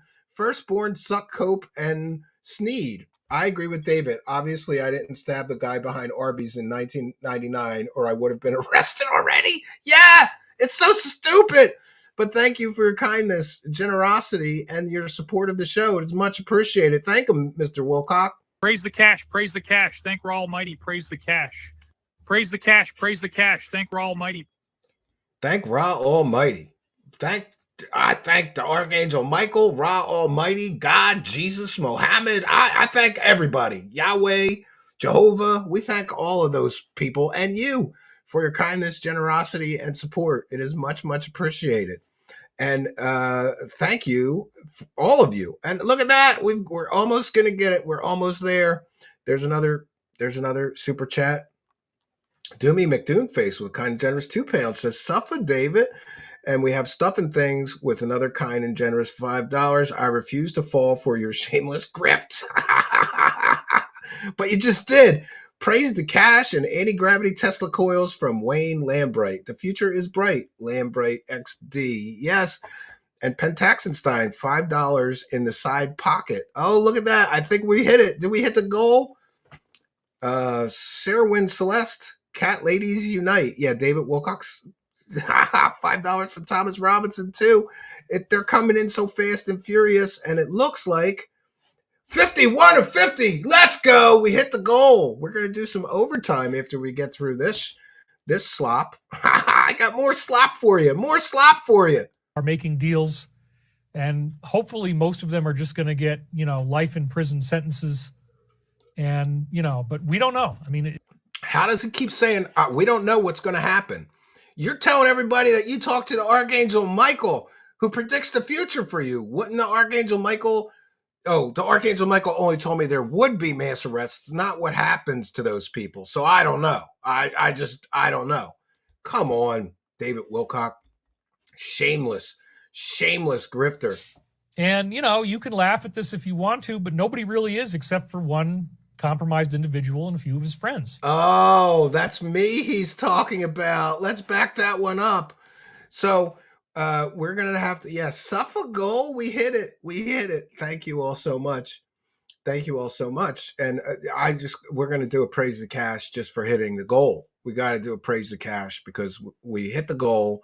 And that is a great thing. Thank you all for your kindness. I really appreciate it. I am so blessed. I will continue to be blessed. Praise the cash. Praise the cash. Praise the cash. Thank you for your kindness. Thank you for your generosity. Praise the cash. And I want to thank, I believe it was Voices in My Head on Twitter who made these Praise the Cash bumpers. Everybody loves them. Thank you. Thank you to the kind and generous viewer who made them. So this is ridiculous. Well, now it's not just Stephen from Canada. Wilcock is admitting that Stephen from Canada, he first claimed I was from Canada, has friends. And, you can laugh at this if you want to, but nobody really is except for one compromised individual and a few of his friends. Okay, so nobody's laughing at him. Just one compromised individual and a few of his friends. And, wow, is that right? Am I reading that right? Yeah. Okay, so the aggregate right now, David Wilcock, is that 400 people are watching me and laughing at you right now. Now, I get it. It's not like the thousands of viewers that you claim you get, but there's 400 people laughing at you. It's not just me and my friends. There's 400 people all around the world who tune in to watch you get felted by me, to watch you get humiliated for the grifter that you are. Every time we do a show, there's 400 people. And then, of course, we're going to get replays. Thousands of people will tune in to laugh at you, David Wilcock. It's not just me. But we can add, what does that mean? He's telling people I'm a compromised individual. So I don't even look at it as real. I mean, it's very likely somebody's paying him to do this because he's been so persistent. Somebody's paying me to do this. Yeah, there's an audience of worldwide viewers that are paying me to do this, David Wilcock. People are so sick of your grifts and your constant failed predictions and your lies and your bullshit and your fake stories and your fake insiders. We verifiably caught you with at least 3 or 4 completely and totally fake insiders. There's Emery Smith. You said he was a government insider. Turns out he's just a falling down drunk. God bless him. I hope he gets the help that he needs. Then you got Corey Good, the secret space astronaut that you spent 5 years grifting with, telling people his stories were true. He admitted under oath he made all those stories up. That's a fake insider. So we've got Emery Smith, the fake insider. We've got Corey Good, the fake insider. Then you got Pete Peterson, who was a senile old man who told bullshit stories. He wasn't anything he said he was. And you grifted with him for how long? You still cite him as a source. That's a fake government insider. Then, of course, you got Bill Brockbrader. You grifted off of him with Kerry Cassidy. That guy was a court-martialed child predator, not a government insider. He was a court-martialed child predator. Those are your fake whistleblowers. Those are your fake government insiders. People are tired of it, and they're willing to pay a good investigative journalist like me to dig into your false claims. And by the grace of God and the Archangel Michael, who is the slayer of deceptive demons, David Wilcock, how dare you choose the Archangel Michael for your new grift? Did you know that he is the slayer of demons? Did you know that? Yes, I'm being paid by a worldwide audience that is sick of you, that is tired of you. You're how long? You've been at this for decades, and none of the shit that you said turns out to be true. None of it. None of it. Even a broken clock is right twice a day. You never are. And now he's falsely telling people I'm a compromised individual.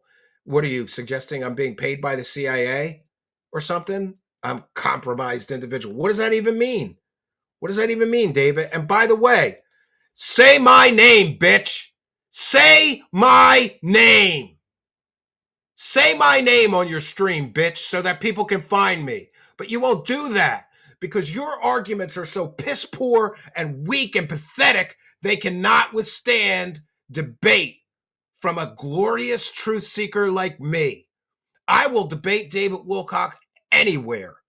I will rip him to shreds because I and fully aware of all of his shady grifts over the years, all of his failed predictions over the years, all of his various, let's just say, less than credible business arrangements in which PayPal money is collected and GoFundMe money is collected. And people pay $333 for courses full of nonsense he cobbles together from the internet and then lies to people and says, Christopher Beskar worked on classified projects. Prove it. Prove it, Wilcock. I'm compromised? No, I'm not the compromised person. You are, dude. And I'm going to demand that you retract this statement. But, back to my point. If you're going to talk about me on your stream, you little bitch, say my name, bitch. Say it. Stephen Cambion from Truth Seekers.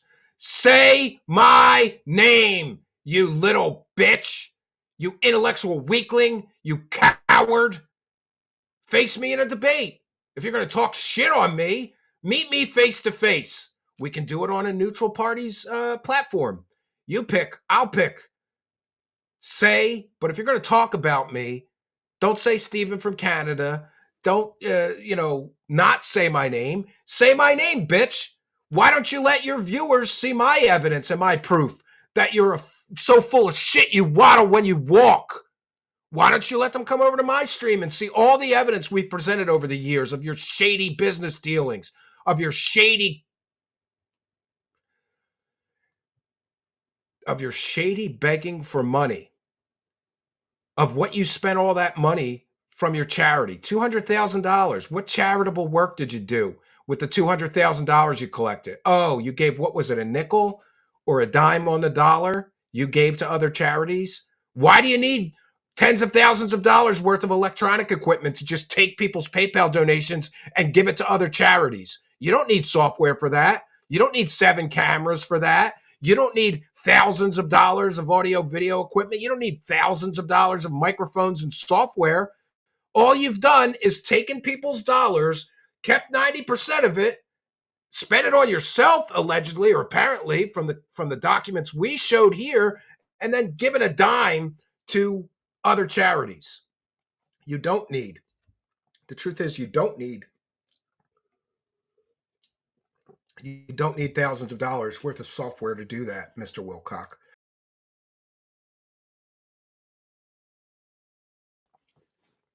But I'm the compromised individual.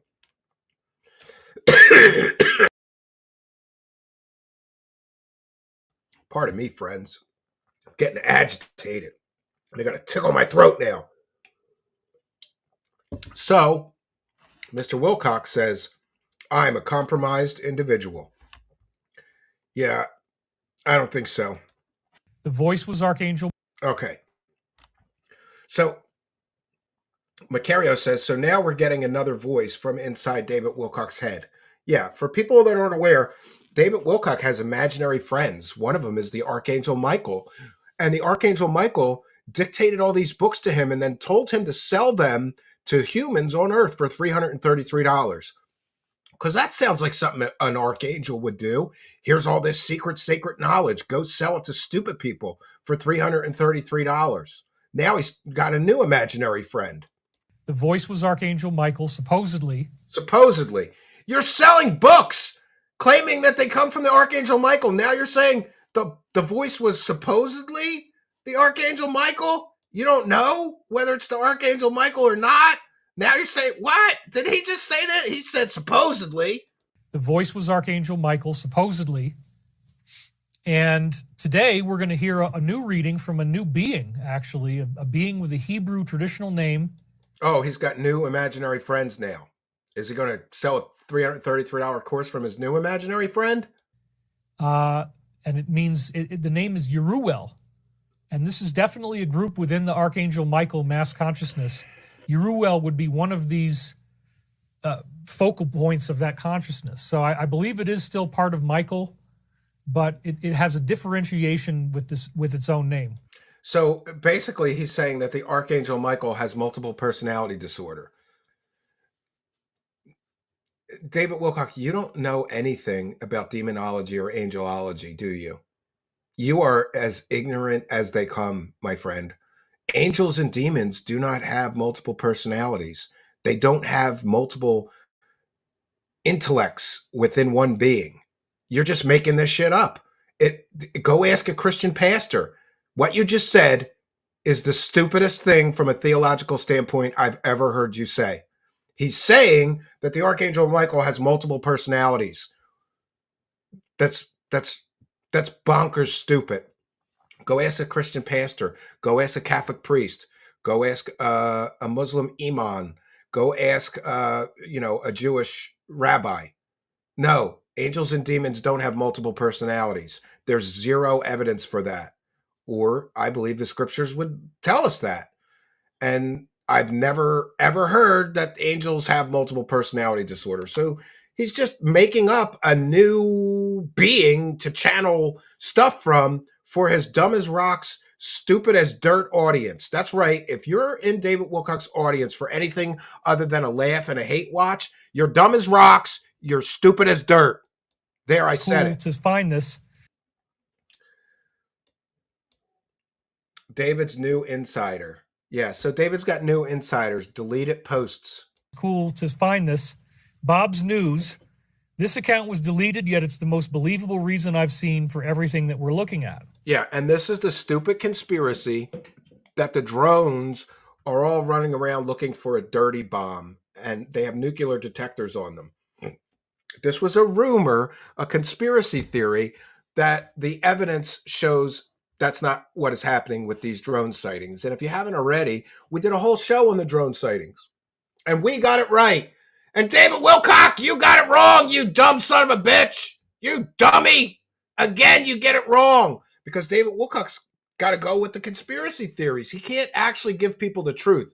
We gave you the truth on our drone show. It's 99% misidentified airplanes. It's not even drones. But David Wilcock knows if people are talking about it in conspiracy land, I can grift off of it and get my little piece of the money too.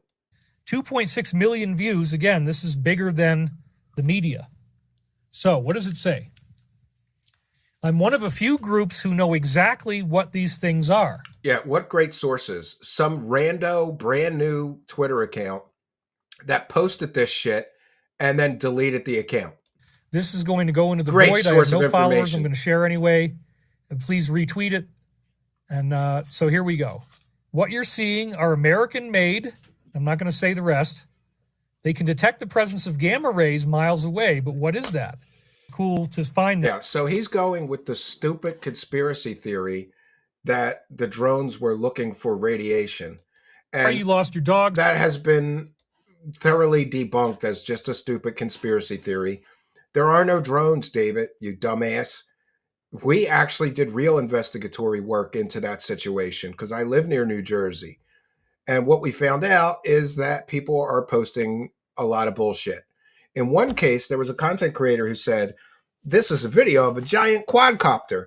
And I looked it up on Flight Radar 24. It was a police helicopter patrolling right above his house. He filmed a police helicopter and said it was a giant drone. Most of the drone sightings are like that. Bullshit. But hey, if you can grift off of it, he's going to try to grift off of it, right? Macario says, so his tax problems are why him and Girlie were stuck in the house. I can't stand when he mentions her. That's his dog. It also seems like he gets older every time he talks about her. Now she was 16 years old. Wilcock is saying that everything is cool with the IRS means that he is in a lot of trouble. There is no way he showed them deals that Stavati has coming in, and now they are okay with him owing $1.4 million. Yeah, and let's talk about that. David Wilcock owes the IRS 1.5 or 1.4 million by his own public statements. How much money does this clown make and then not pay income tax on that he owes $1.5 million in income tax? How much is that? It's got to be like 10 or 20 million dollars or something that he didn't pay 1.5 million in taxes on. Crazy, right? Because generally they take 20%. So what would 1.5, I don't know, $15 million he made and he didn't pay taxes on? You tell us, David, how much money did you make and not pay taxes on to have a $1.5 million income tax debt?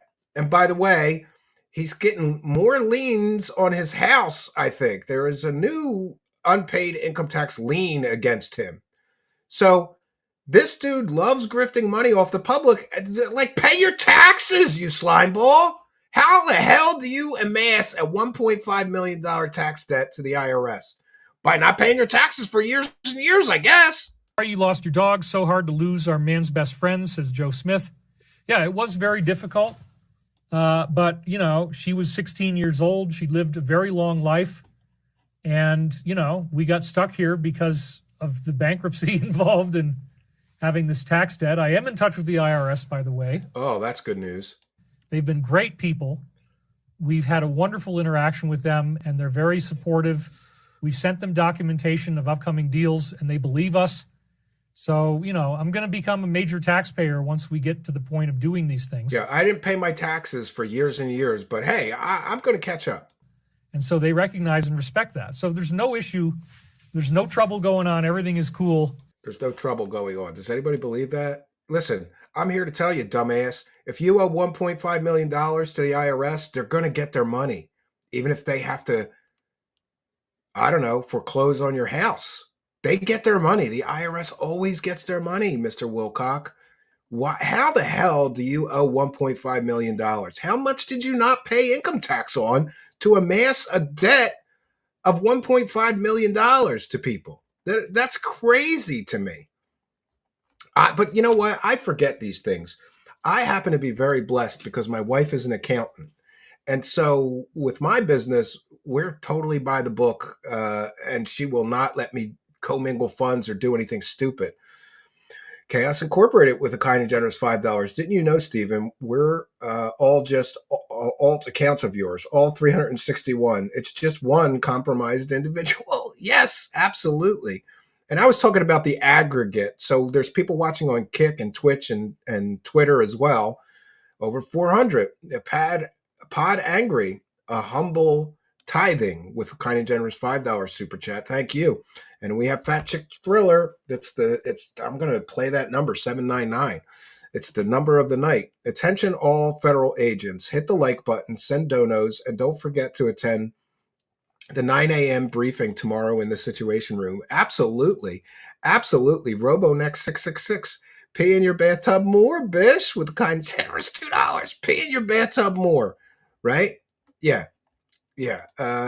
Pod Angry with a kind and generous $5 because mouth grease ain't cheap. Well, I don't know why you need so much chapstick unless you're blowing dudes a lot, right? That's what I hear. I don't know. I don't have an experience with that personally, but the chapstick helps. It's a little lubrication on the lips. The lips get dry from sucking so many dicks. Pod Angry with a kind of generous $5. It's 2 pieces from a CAT scan machine that you can handle with your hands that went missing. Oh, no. Oh, thank you for your kindness, generosity, and support. All of you guys, very, very kind and generous of you. And look at that. Look at that. Chet with a kind and generous $25. David has PTSD every time he sees a cucumber. Absolutely. Absolutely, he does. But we thank you for your kindness, your generosity, and your support of the show. It is much, much appreciated. Thank you for helping us to praise the cash, all of you. Praise the cash, praise the cash, praise the cash. Thank you for your kindness. Thank you for your generosity. Praise the cash, praise the cash.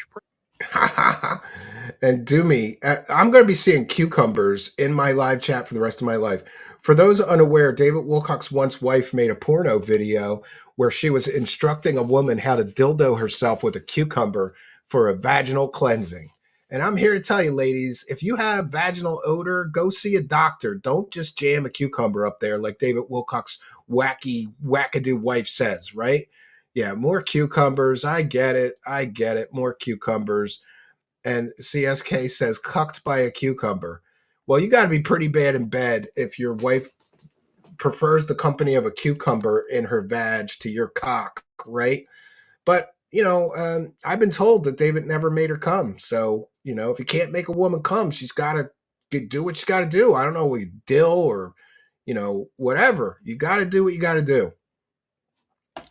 Ridiculous. Absolutely ridiculous. So this one's 40. All right, we're almost through. are we going to make it? Yeah, we're going to make it through. And then we've got a little overtime gift for you kind and generous people. We're going to look in on Corey Good. Tech startups have been systematically destroyed. Yeah, so now he's blaming Joe Biden for why his company can't make anything, produce anything, get any real deals. He is blaming Obama somehow. Tech startups can't get started because they're being destroyed by Joe Biden. I thought it was Obama. It's Biden. This is essentially a whistleblower coming forward and giving high-level testimony confirmation of what we already knew in our company. Yeah, those whistleblowers were bullshitters, and they didn't provide any evidence of their claims. Like, for example, we had a guy in Las Vegas who was ready to give us money. He has a big company. The deals keep falling through. It's Joe Biden's fault. Maybe people think about investing, but then they find out you're being sued by a previous investor who in the court documents called your company an investment scam and a Ponzi scheme. And then they don't want to invest. Is that Joe Biden's fault that you're being sued by previous investors who claim that claim that your company scammed them? Is that Joe Biden's fault? Known him for a long time. He's a good friend. He wanted to do free energy. He wanted to do anti-gravity. He wanted to get into, we talked to all different types of inventors. There was a guy who had an incredible air conditioning technology, a heating and cooling system that was brilliant, that, was basically free energy. We talked to people that supposedly were burning water. We talked to all kinds of interesting folks. He had the money, but he had put it into a fund and he was going to release it to work with us, and he was never able to access his money. They just simply would not let him cash it in. So. Oh man, what a bullshitter. What a bullshitter. All right, Jack Dittman with another one. Very kind of you. Thank you, Jack Dittman. I have to head to work, but I have a question for you, Steve. My uncle won't stop banging on about how there's no gravity, only centrifugal force keeping us here. Have you ever seen anything like that? No, I believe gravity has been proven by physics to exist. It's the least understand. I believe that gravity is the least understood force in nature, or one of the ones that's hard to understand. It's hard to wrap your mind around the fact that gravity keeps us on this rotating, spinning ball. An argument could be made that gravity is created by centrifugal force or increased by centrifugal force, but I'm no physicist or expert, right? Dave says you can't burn water. Yeah, it's stupid. It's just stupid. This guy is just dumb as rocks. He couldn't get his money out, and then we had another lady who was going to give us a loan, and then she was invited into this investment program. It says it's got high yield, and it was the same amount of money she was going to give to us, but she was going to make a greater income off of this trading program, and it would be faster. And so that's an example of a deal that was very, very close. It would have stopped my bank. Oh, it's always big deals. Always big deals. Very, very close. It would have stopped my bankruptcy. It would have healed my life. I would have been able to pay off the IRS. To my knowledge, has he declared bankruptcy? I don't know that he has. All the pain would go away. That was months and months and months ago. And right when she was about to do it, she got this trading program offered to her instead. So she got a better deal, and your company sucks. Who wants to invest money in a company that for 30 years hasn't produced a single airplane product or service? Friends, listen, I can't think of a better analogy than this. Imagine that you tell people that you have a technology company, but for 30 years you can't produce a single technology product or service. Wouldn't most people think that your company was a scam and a joke? I think so. And yet David Wilcock's company is supposed to be an aerospace company and has been in business for 30 years, but they can't show us a single product that they've ever produced. Amazing.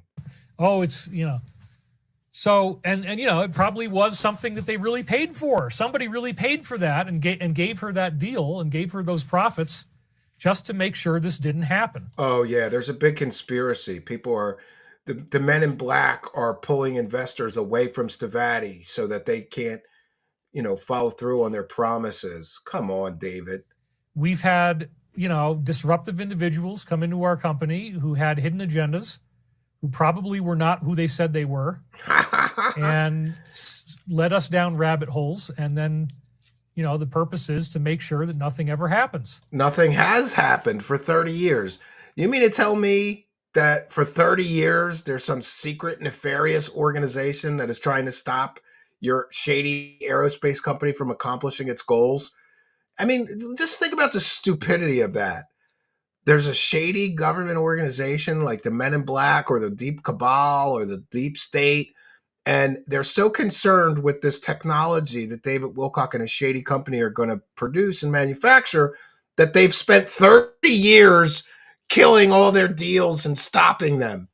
It's just so stupid. It's so stupid and childish. So when this came out in the news, I was blown away. When this came out in the news, he was blown away. Oh, he was blown all right, but by a dude. He was blown by a dude. That's what I think. That's what I think. They are not going to be allowed to exist. There is no point. Now, if you want to know why we haven't been able to get a deal yet, why we haven't been able to get money yet. Oh, I want to know why you haven't been able to get a deal. You've been promising this big deal's coming for 2 years now, David. Yeah, I want to know why. They're not going to allow it to happen.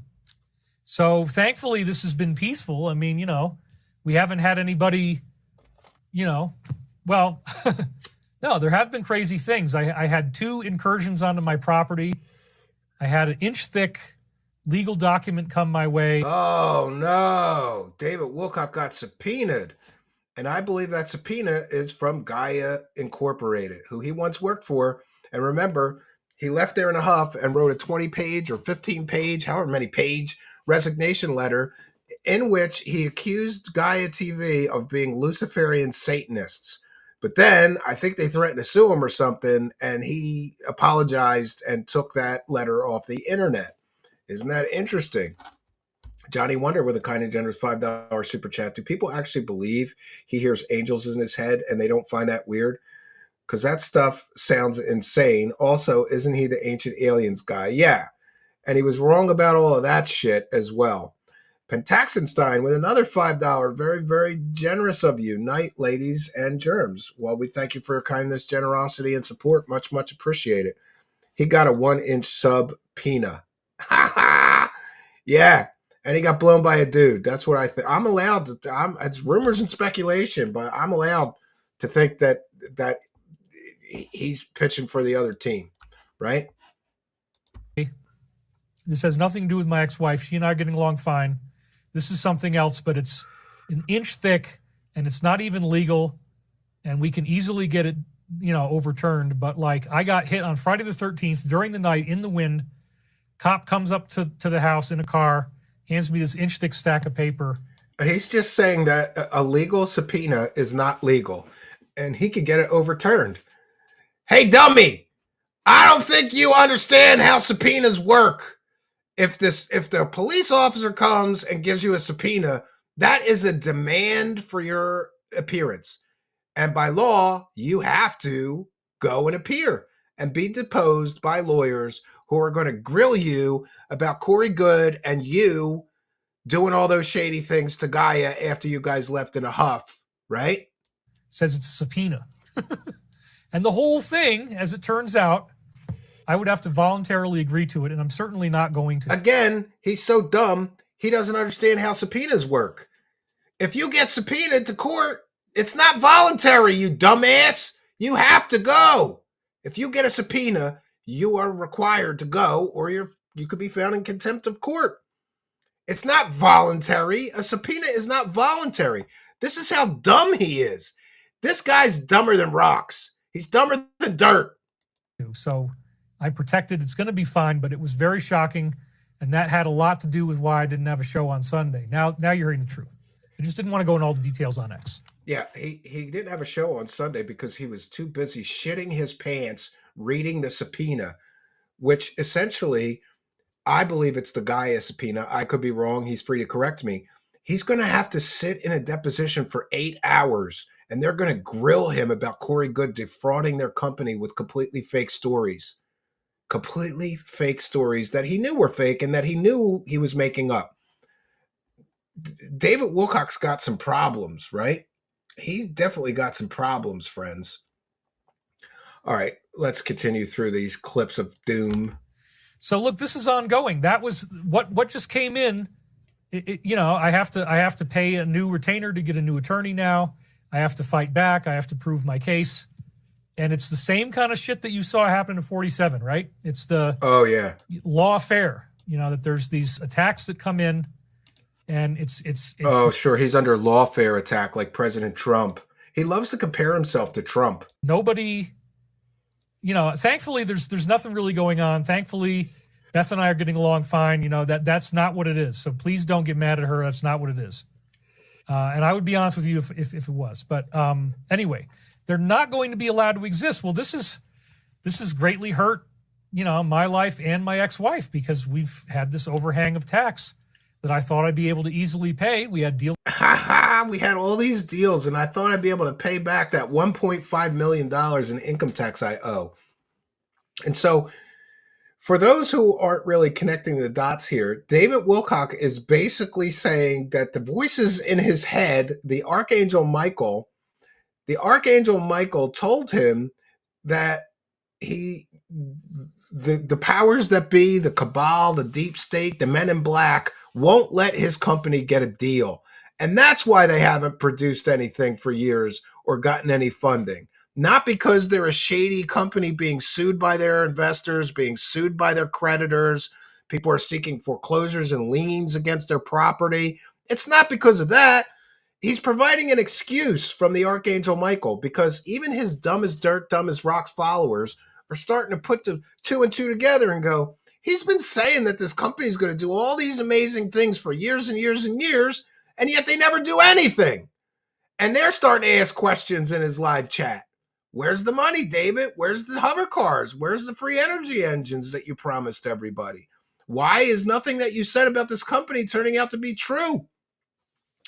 It's absolutely ridiculous. Absolutely ridiculous. But now, don't worry, an angel has given him an excuse to tell his dumb as rocks, dumb as dirt followers about why they haven't produced anything.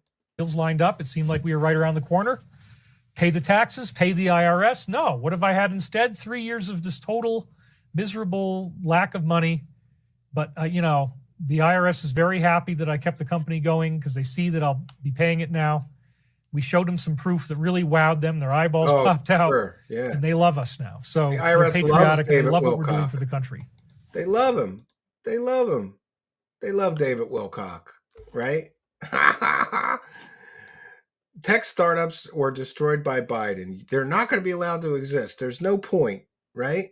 I'm not sure actually if this is the Archangel Michael. I think this is that tech guy who was the head of Mozilla at one point, Firefox, who is saying this stuff. But David's going to run with any excuse that he can in order to not look like a liar. But it's too late for David. Too late for David. The fact that all of our deals, when we get really close, something happens and it goes bad. That's just been the game. And, but now there's too many of them and they're all happening at the same time. Oh, there's too many deals. They can't stop us now. I don't think it's going to be stopped anymore. But it is, David. Yeah, it is. What are you going to do when that company never gets funded? What are you going to do when you never get, was it 1.5 million that you gave this shady company? What does a company do with $1.5 million when they're not producing a single product or service for 30 years? Obstructed. It's had a really deleterious effect on Chris's marriage, on our board of directors, and it's an outside source. It's now been proven what's going on. It's been proven. No, it hasn't. And by the way, Christopher Beskar's wife is heavily involved in this company. Maya is Stavati's incorporator and actively promotes Stavati on social media. No wonder she is named. Of course it's affecting their marriage, David Wilcock. She's named as a defendant in a lawsuit from your former investor who invested $1 million in your company. He was supposed to get back $5 million. He didn't even get his initial $1 million back, right? Great. Great. And then we already Oh, he's experiencing dazzling time loops, friends. Dazzling time loops. Not regular time loops. Dazzling discussed ones. there was a massive negative greeting Friday. Yeah, there was a negative greeting. He got served. Suffer, bitch. Suffer. Take that subpoena. And he's so dumb. He's like, oh, it's voluntary. I have to voluntarily agree to this. No, you don't. It's a subpoena, you dumb as rocks, dickhead. The 13th, I get a 1-inch thick subpoena. And it turns out I don't have to do it because it violates Turns out I don't have to do an it. agreement I already made. But anyway, it happened. And it's obviously intended, any judge would see something like this being done this time of year as harassment. Oh, this is so stupid. So according to David Wilcock, if there's a lawsuit going on around Christmas and one of the people involved in the lawsuit gets a subpoena, any judge would see that as harassment. No. People get subpoenas during the month of December all the time. David Wilcock, that just means you got served. And now you're going to have to sit in a deposition and be grilled about you and David Wilcock, you and Corey Good, and all of the issues with Gaia TV. And by the way, Gaia TV is like $100 million company. Imagine the lawyers that are going to be going after David Wilcock in this deposition. I think he's going to shit his pants. I think he's going to shit himself, piss himself, cream in his pants. I think he's going to have a real problem in that deposition. I think he's going to have a real problem.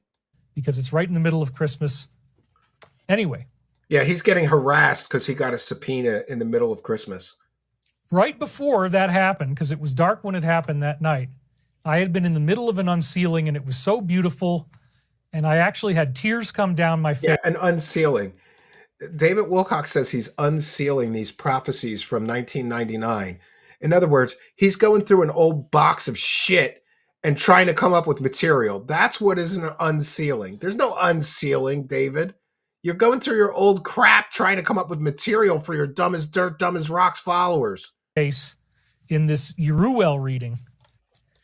Yeah, Uruel. So he's got new imaginary friends that he's doing readings from. New imaginary friends. That's nice. It's nice that he has new friends, even though they're imaginary. They played this game called Three Man every night. Here, he's always talking about when he was in college and he hung out with black people. Constantly bringing it up. And then they would drink based on the game, and it was, you basically drink all the time, and they were drinking the 40-ounce malt liquor bottles because, again, everybody was from New York City, and it was all the rap culture. So some of the people I was hanging out with were black. I knew people from every borough of New York, and we all partied together, but I wouldn't drink. I refused to drink 40s. I mean, they tasted horrible, and everybody ended up throwing up from them, and like, oh my God. David Wilcock, he can't handle a 40 of like malt liquor. When I was growing up, I used to do 40s of malt liquor. Cokie, Silver Thunder, Colt 45. That shit was nasty too, and you got such a hangover. I don't blame David Wilcock, but it's nice that he always has to remind everybody that he hung out with black people, he smoked cannabis, he smoked blunts, but he wouldn't drink their nasty African-American malt liquor, right? But they were really inexpensive. You get a 40-ounce bottle of beer for, I don't know what it was, like $3 or something. Yeah, they were like $2. When I was growing up, one of the first places that I lived was this weird boarding house where there was like 4 bedrooms and you shared the rest of the house.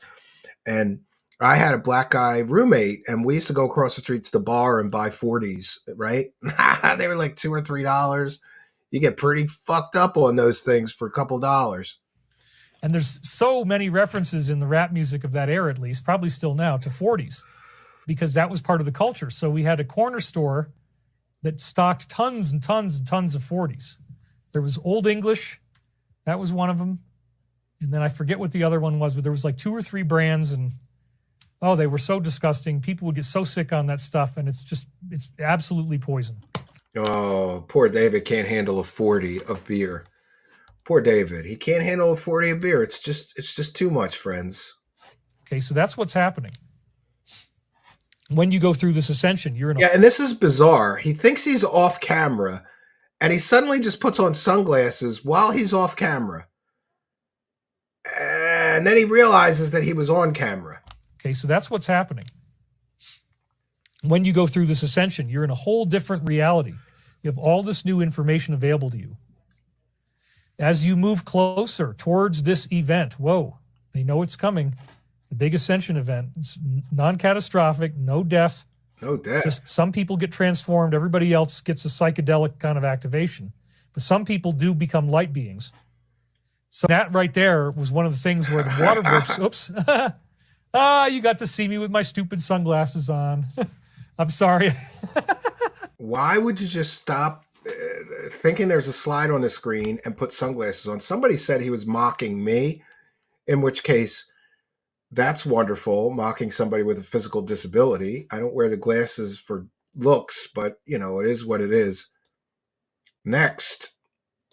So this is very exciting because it just... There's always big, exciting things happening in the wacky world of Wilcock, but then none of it actually happens. The reading itself is so prophetic and it's so dialed in, it's so accurate. You see how every screen almost has a prophecy on it of some kind. His prophecies are so spot on and correct, but he can't show us one time he actually predicted the future with any of these prophecies. Why is that? Unbelievable. So this is very humbling. So there's all this scary stuff happening. There's drones. There's people giving me an inch-thick subpoena in my driveway with a badge on Friday the 13th in the middle of a windstorm, in the middle of the night with an almost full moon. Wow. Crazy time. Wow. Right so crazy. after I unsealed this, right around this time. Again, his idea of unsealing these prophecies is going through a box of trash from 1999 and finding bullshit prophecies that he claims are from 1999. We don't know that they are. Is actually when he showed up. And then I finished building the slides anyway. But, you know. Oh, David Wilcock is such a trooper. He was building slides for his 6-hour-long shit stream, and a cop showed up with a subpoena, and he still managed to finish the slides for his dumb as rocks, dumb as dirt's followers. Great. And the cop he didn't have a placard with his name on it, and they mentioned that. The placards that we carry around give our names. This guy didn't have... This is a reading from his new imaginary friend. Let's take a look. The placards that we carry around give our names. We understand this is more in terms of vibration than any physical structure of language. This is why it is not our habit to give names as such. Yet I am Ruel, spelled Y-R-U-W-E-L, who speaks to you now. I just looked up to the name, and it actually is the name of a Jewish city. It means founded of God. Oh. His new imaginary friend. Wow. It's nice that David's making friends. But it's pretty sad that the only friends he's making are imaginary. God damn, dude. Get out of the house. The placard, he just had the badge visible. And then he says, "Are you David Wilcock?" "Yeah. I'm hereby authorized. Oh, shit. Yeah. Oh, shit. I cannot express enough how terrible this deposition is going to go for David Wilcock. And people have already asked me, will we be able to see that deposition? I believe that deposition will become public record, or at least a transcript of it will. Either way, I'm going to petition the court to get the deposition or the transcript of the deposition. Sometimes depositions are not filmed. They're just recorded by a court reporter who writes down everything each party says in the deposition. That'd be a little dry. I'd rather have the video, but we'll do what we can do. And I said, "What is this about?" And he said, "You just have to read it." And then I just walked away. I didn't say thank you, but I just didn't want him to see me as a threat, so I just immediately left. Yeah. Does anybody think that a cop who's packing would see David Wilcock as any kind of a threat? I don't think so, but what do I know? What do I know? If we get rid of the reincarnation narrative for a minute, supposedly I was Pythagoras. Oh, yeah. Listen, this is all the people he was in his past lives. It's getting thick in here, friends. If we get rid of the reincarnation narrative for a minute, supposedly I was Pythagoras, King David, Lucius of Cyrene, who wrote the book of Luke. These are very high intensity lifetimes. King David is the hero of Judaism. So David Wilcock slew the giant.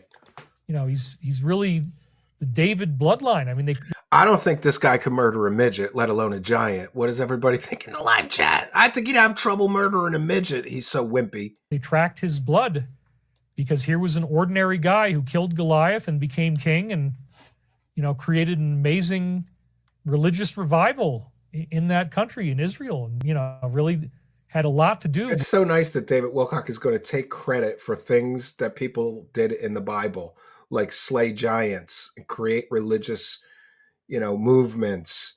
And Pythagoras also, which is like basically the founder of math and algebra. With Judaism and everything that's in the Old Testament.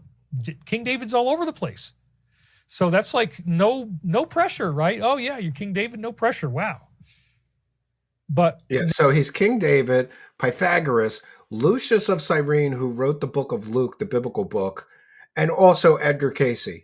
And Edgar Cayce had claims of previous lives, like being a Egyptian priest in ancient Egypt, and all these, and a priest, I think, in Atlantis or something. Now, finally, after all these years, like, okay, this kind of stuff, these prophecies, like, whoa, I get it. This is something I'm glad David gets it because nobody else does. I built up over multiple lifetimes. I paid the price. I've been there, done that. I've been to hell, got tortured in hell. He's been to hell? As a result of what I did when I was King David, I had to go through getting my body ripped apart, mutilated, eaten. And it happened in my case in this parallel life. While I was incarnate, I was getting taken off in spaceships, apparently, and having terrible things happen to me. And yeah, so David Wilcock claims that they abducted him and then they fucked him and ate him. Or they ate him and fucked him. I don't know the direct order, but David Wilcock claims that he was abducted by aliens and then they ate his body and then they brought him back to life and they molested him or SA'd him. Okay. All right, Mr. Wilcock. This dude is getting ready for a padded room and a new jacket, a straight jacket. we've talked about that evidence. It's a very strange idea. He has no evidence. It's a story, David. You don't have any evidence that you were abducted by aliens and eaten. But yet there's tons of evidence of it. There's tons of evidence of it. Great. Can you show us the evidence that you were abducted by aliens who then butt banged you and ate you? Show us the evidence you were butt banged by reptilian aliens. I want to see, friends, I want to see the evidence of David Wilcock being butt banged by reptilian aliens. And if this son of a bitch produces a video of a reptilian alien butt banging him and eating him, I will eat my own shoes live on stream. If he can produce all this evidence of being butt banged by aliens. There's all this evidence. Why don't you show it then? If there's all this evidence, shouldn't he be able to show it? Knowledge comes from those explorers who have gone far beyond the realms. Oh, this is his new imaginary friend giving him a reading. Let's back it up. Knowledge comes from those explorers who have gone far beyond the realms, traversed by those of your NASA.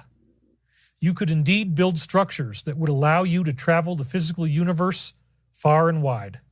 Ah, another time loop about Stavati building space travel technology.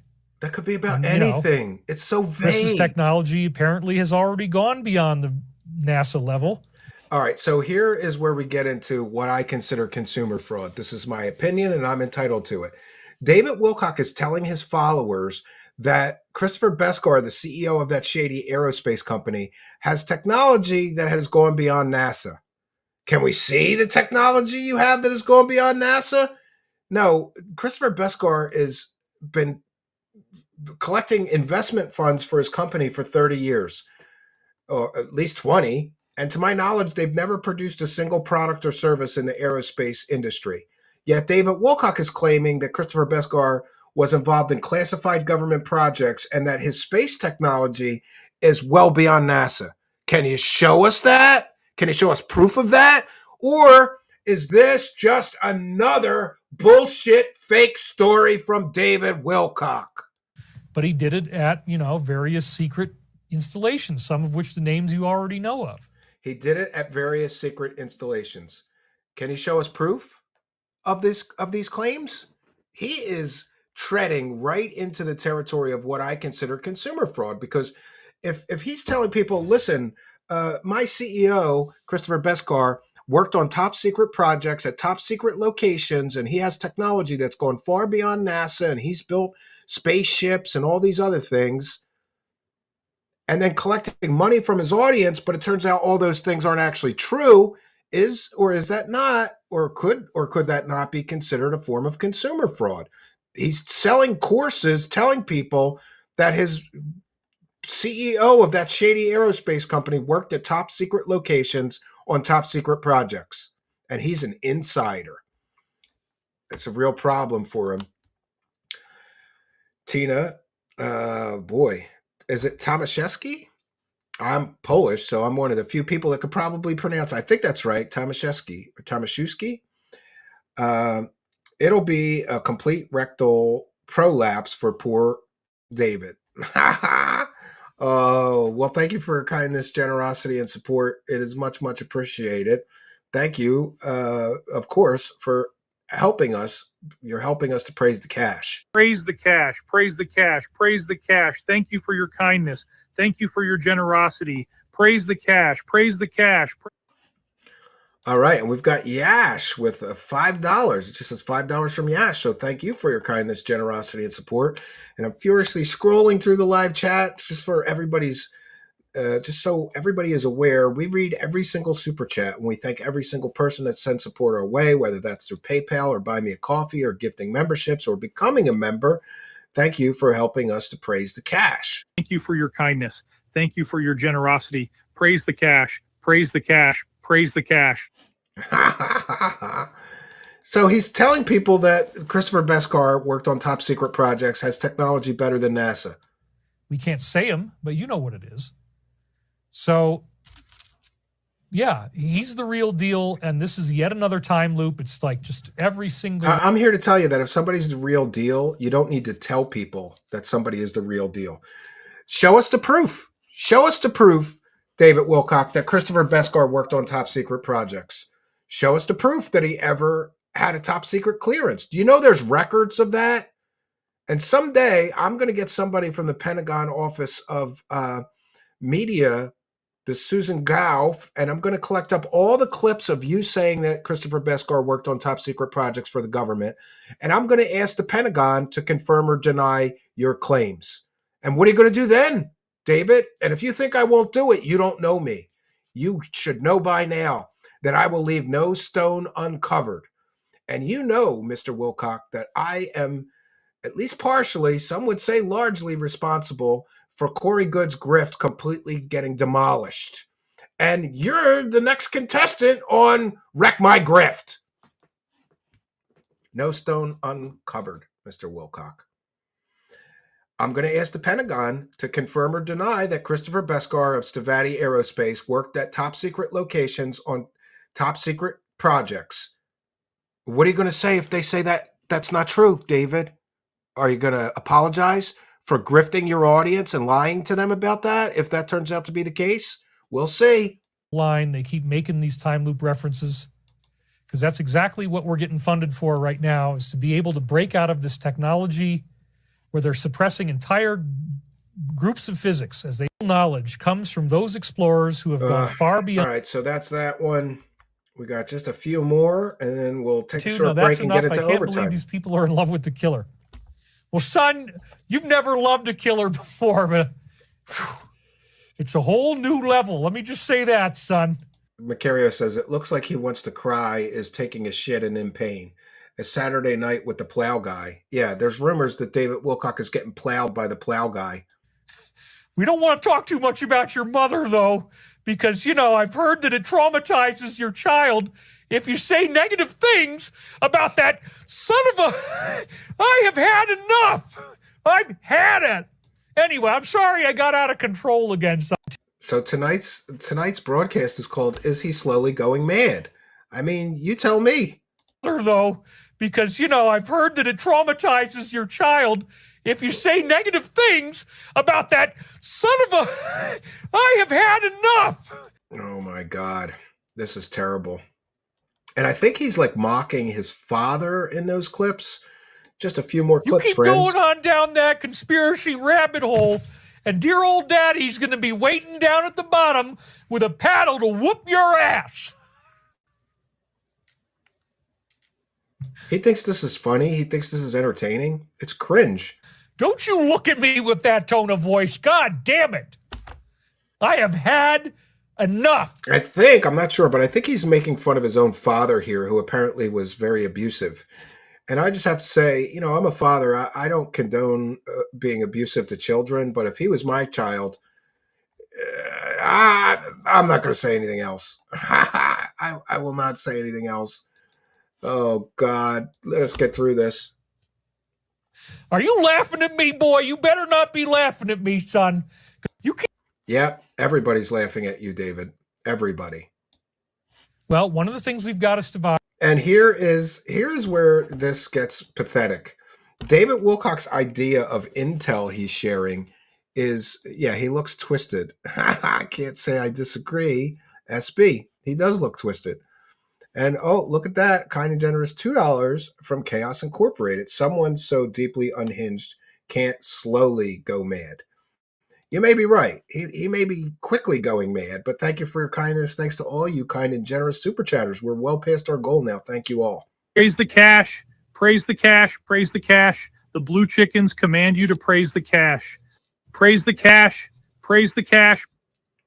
Praise the cash. So as I was saying, David Wilcock's show is so pathetic that he's reduced to sharing Q-tard posts. That's right. David Wilcock's show, a good portion of it, maybe a third of it, is him sharing Q-tard posts. Did he not get the memo that Q-tard was all fake? Then Lizzie Borden says, this is what happens when you don't punish your kids. And Horse Lover Fat V is here. Great to see you. Says he needs an intervention. I agree. James 4488 says, that's a super chat. Fan character wearing heart-shaped sunglasses. Well, thank you for your kindness, generosity, and support. And of course, for helping us, of course, to praise the cash. Praise the cash. Praise the cash. Thank Ra Almighty. Praise the cash. Praise the cash. Praise the cash. Thank Ra Almighty. Thank Ra Almighty for helping us to praise the cash. Thank you, James. We appreciate you. Thanks for appreciating us. So it's just pathetic. He's sharing Q-tard posts, and that's like a third of his show is sharing and talking about Q-tard posts. And by the way, this Shadows of Ezra was contacted on X in a DM. We've shown the screenshots previously, and he said, I don't know who David Wilcock is, but he sounds crazy. Yeah, he is crazy. Well, one of the things we've got as Stavati is this amazing new way of feeding cows and the beef. This is great. So David Wilcock claims that Stavati Aerospace, why isn't Aerospace developing farm technology? Who knows? But it's probably a lie like all the other fake technology he claims they've developed or are developing. But this one's my favorite. It's a new kind of feed for cows so they don't fart anymore. That's right. It's a new kind of feed for cows so you can raise cows without them farting, and then the meat never rots. Beef comes out much better, and they grow much faster. So I'm still very happy about anything we can do to get that implemented on a larger level, because apparently the meat is much better. The cows are much healthier. Meat's definitely better. They don't fart anymore. They don't fart anymore. You can actually leave the beef out on the countertop for a lot longer, and it doesn't rot or go bad. Oh, not only do the cows not fart, but then you can leave the meat out and it doesn't go bad. How would that work? Is there preservatives in the food that you're feeding these cows that gets injected into the muscles and the meat? That's another really cool thing about it. It has probiotic activity in the meat that keeps... I don't think he knows what probiotic means, even though he claims he has a 180 IQ, which would make him smarter than Stephen Hawking, smarter than Einstein, Neil deGrasse Tyson, or any other big brain person you may have heard about. Keeps it from going spoiled for a long time. It's really cool. So we can regrow the cattle herds a lot faster if everybody started using this technology. That's one of the things I hope to do. One of the things he hopes to do with his company is stop cows from farting. I'm going to say that one more time in case you missed it. One of the things he hopes his aerospace company will do is stop cows from farting. He's going to stop the cows from farting because that somehow makes things better for the cows, and it makes them healthier, and then the meat will not rot. My God, we made it through. Praise the cash and praise Ra and the Archangel Michael. Now, I did say that if we hit our goal tonight, and by the way, we definitely hit our goal. Goal achieved. We've gotten to the goal. So thank you all for your kindness, generosity, and support. God bless the goal, and God bless all of you. Very, very kind and generous of you. So we're going to take a quick break. I always have to do this, though. I'll make a banner that just, I got to get on doing this. 1 second, friends. We'll be back with overtime. And a cue. We'll be back with overtime. That's good enough. Yeah.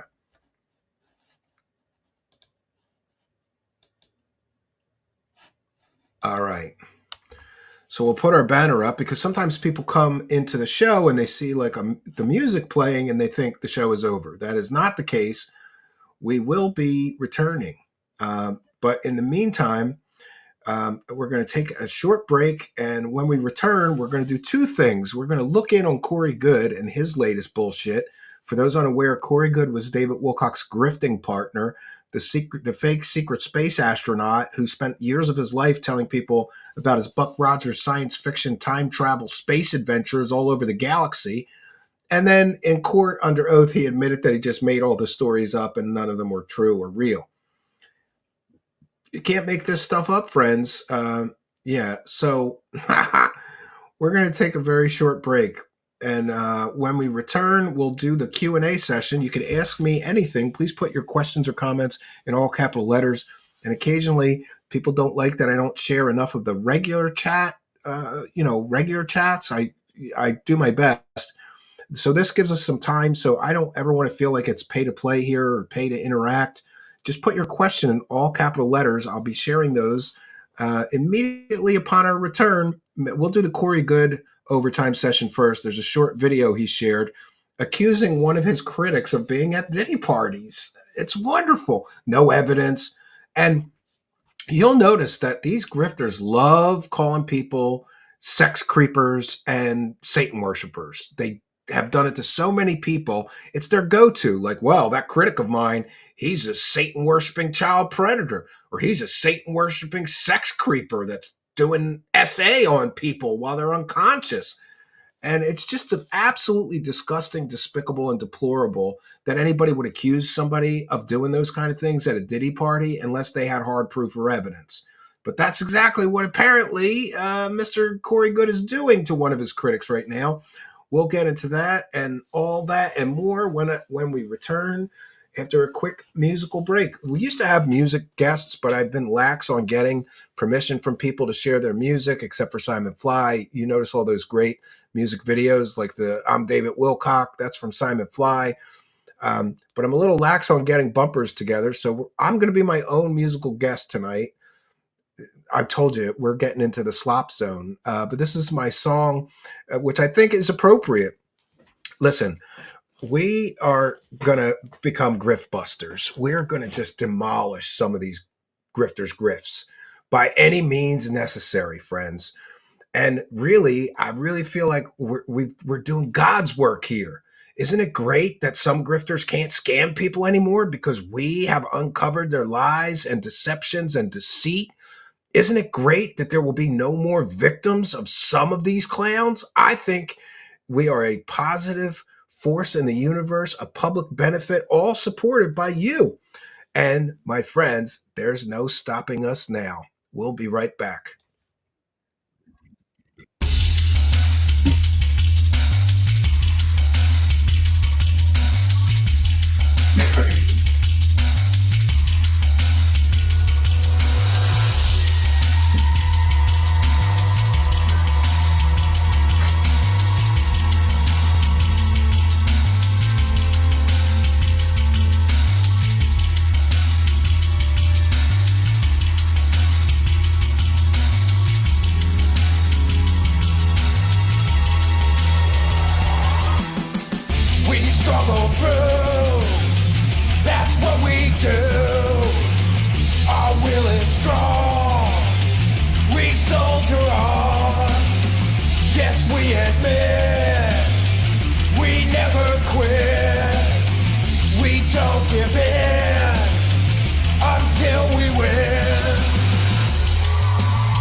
The road is long, but we struggle on. We have no doubt, we don't cop out. We won't be used, and we never lose. We'll never stop, straight to the top.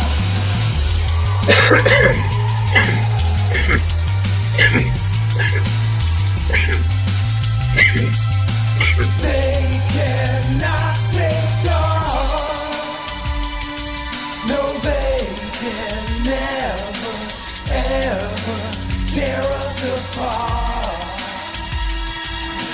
There's no stopping, there's no stopping us now.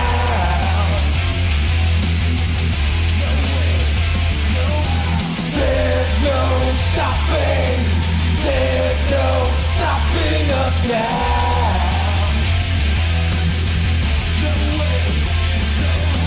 There's no stopping, there's no stopping us now.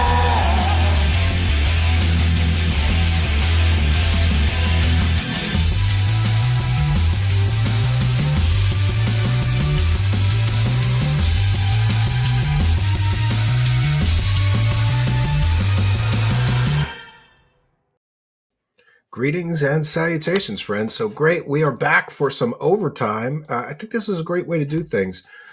I always am up on sharing my time with everybody, but it's good that we have a goal every night. And I want to thank each and every one of you who contributed to that goal, and each and every one of you who contributed any super chats tonight. It's much, much appreciated. We have a viewer-supported model, much like PBS. I know we're a little crazier than PBS, but, you know, more modern, right? But we're definitely viewer-supported, and we appreciate the kindness, generosity, and support. Let's go, friends. We're getting into overtime. So let me put my fair use banner up.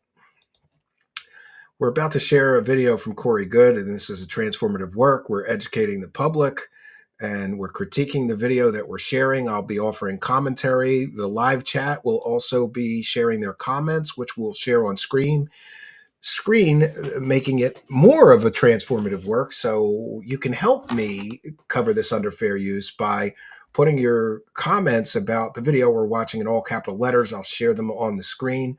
Let's get into it. So I haven't done anything with Corey Good content in forever. And let me just explain briefly. There was another content creator whose entire show, I guess, or content was based on critiquing Corey Good's bullshit. And then that person got sued, one of the people that got sued in the lawsuit. And then he got angry at me because I was covering Corey Good and I didn't get sued. And he was very bitter and angry and jealous about my show's success, and made a lot of stupid accusations. It's kind of water under the bridge for me. I don't even think about that person or any of that shit anymore. But just to explain, we haven't covered Corey Good because that person was like, your show's only successful because you copied me or some shit or whatever covering Corey Good. So I said, fine, I'll take all of the Corey Good content on my entire channel down. And we did. And then I said, I won't cover Corey Good anymore. And my show will become bigger and more successful. So your stupid arguments that I was only successful because I covered Corey Good will be invalid. Well, it's been a year or two, maybe, since we covered Corey Good. And I don't care. Corey Good's back on the menu. People can say whatever they want. You know, there are other people covering David Wilcock, much like I do. Most prominent, I guess, is Hidden in Plain Sight podcast. I don't have the right to tell them, hey, you guys are only successful because you're covering David Wilcock and I did it first or I did it better. It's bullshit. Nobody owns the subject, and nobody owns the right to tell other content creators what they can or cannot create content about. But just to prove a point to that asshole, I said I won't cover him and my show will get bigger. And it did. And here we are. And this is where we find ourselves. So this is one of Mr. Wilcock's latest videos, where he's attacking one of the people that he sued, Leon Isaac Kennedy, claiming that he was involved in Diddy parties. My close call with Leon Isaac Kennedy. For those unaware, Leon Isaac Kennedy was one of the people that Corey Goode sued and was one major critic of his. One second here. So this is a transformative work. We're educating the public. Let's get into it. Oh, shit. I don't want copyright claim. Let's get past the music, friends. With Leon Isaac Kennedy, we were trying to sell this television show to Netflix. And we were on our like second or third pitch meeting out there in Burbank. I flew out and Earth's galactic ambassador can't even do streams from a spaceship. He's got to do streams from a dirty, gross little basement in his house, right? And it's always seemed funny to me that this guy has such an ego. Like he thinks he's Earth's galactic ambassador. Wouldn't you have a better streaming setup if you were Earth's galactic ambassador? I mean, I don't know. I think you should. I would think that you should, because you're Earth's galactic ambassador. What are you doing streaming in a dumpy basement, dude? Right? And he claims that his intellectual property, in other words, his fake secret space stories, are worth billions of dollars somehow. But he's streaming from a dumpy little basement with this clown, Mike Wiskowski. Leon Isaac Kennedy took me around the Hollywood walk where all the stars are, told me all these stories, of, different actors that he knew, all of these little intimate stories. It was really pretty cool. And then he mentioned, Playboy, Hollywood movies, the Playboy Mansion. And he was best friends with, what's his name? Hefner. Wow. As a matter of fact, you can look up Leon Isaac Kennedy Playboy documentary, and Leon brags all about being good friends and all of it. I think that's going to come back to bite him. But he talks about, if I was friends with Hugh Hefner and I was hanging out at the Playboy Mansion, I'd be bragging about it too. Here's me with this bunny. Here's me with this hot piece of ass. Come on, man. You're allowed to brag. If you're hanging out at the Playboy Mansion, you're allowed to brag. Corey Goode's biggest brag is that he was on the Jenny McCarthy show. Come on, man. That bitch has been on the downslope for like 10 years. She ain't what she used to be, right? We want to thank Spooky for a kind and generous £4.99. Watch Dark Alliance, the inside story of the Cosmic Con. Yeah, everybody should do that. You didn't have to send a super chat. You could share the link. I'll pin it. Share the link to how they can watch the Dark Alliance, the inside story of the Cosmic Con on Amazon, and I will pin it if you post the link. A Playboy, and he said, Corey, do you want me to show you the mansion? It's close by. And I was like, okay. So he drives me, and we turn on this street called Charred Cross Circle or Road, Charred Cross. That's a nice beginning. So we take a right and go into this cul-de-sac sort of area where there's mansions or big homes, but they kind of look the same. And one of those homes he points at and he says, that's it. That's the Playboy Mansion. It's owned by some other company or billionaire now. And we were sitting there and he started telling me, and this guy, he was a actor, old school actor. But yeah, he was an actor in the 70s and 80s. He's been in a bunch of older films in Hollywood. He is a current minister, a preacher. And so I was a bit shocked. He starts telling me all of these really creepy stories. And he was like reading me to see like if I was into it or if I reacted. And you know me, I'm real stoic like you. So I'm just sitting there like this, listening. So he's still telling me stories about that location that he's personally there. Yeah. He told me about, for those asking, Fat Chick Thriller, that's a docu-series, The Dark Alliance, the inside story of the Cosmic Con. And I was interviewed for that, but the episode where I was interviewed is coming up. It wasn't dropped yet. Horse Lover Fat says Good is a predator and needs as much coverage as possible. He takes disability checks from mentally and emotionally suffering citizens, allegedly.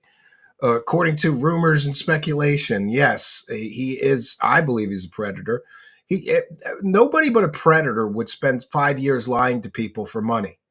Only a predator would do that, V, in my opinion. He spent 5 years telling people secret space stories, right? Let's continue.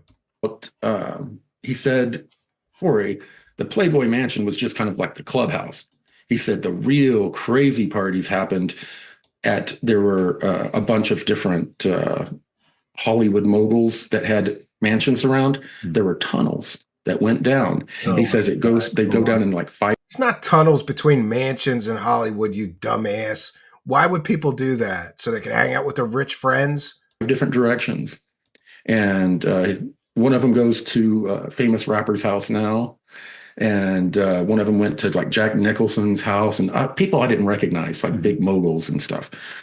And he said that's where like the crazy parties would happen. And he was telling me details. And I'm just trying to process that this minister is like, and the look on his face, he was all like, oh, like getting into it, telling me, and his eyes got all glassy. It was.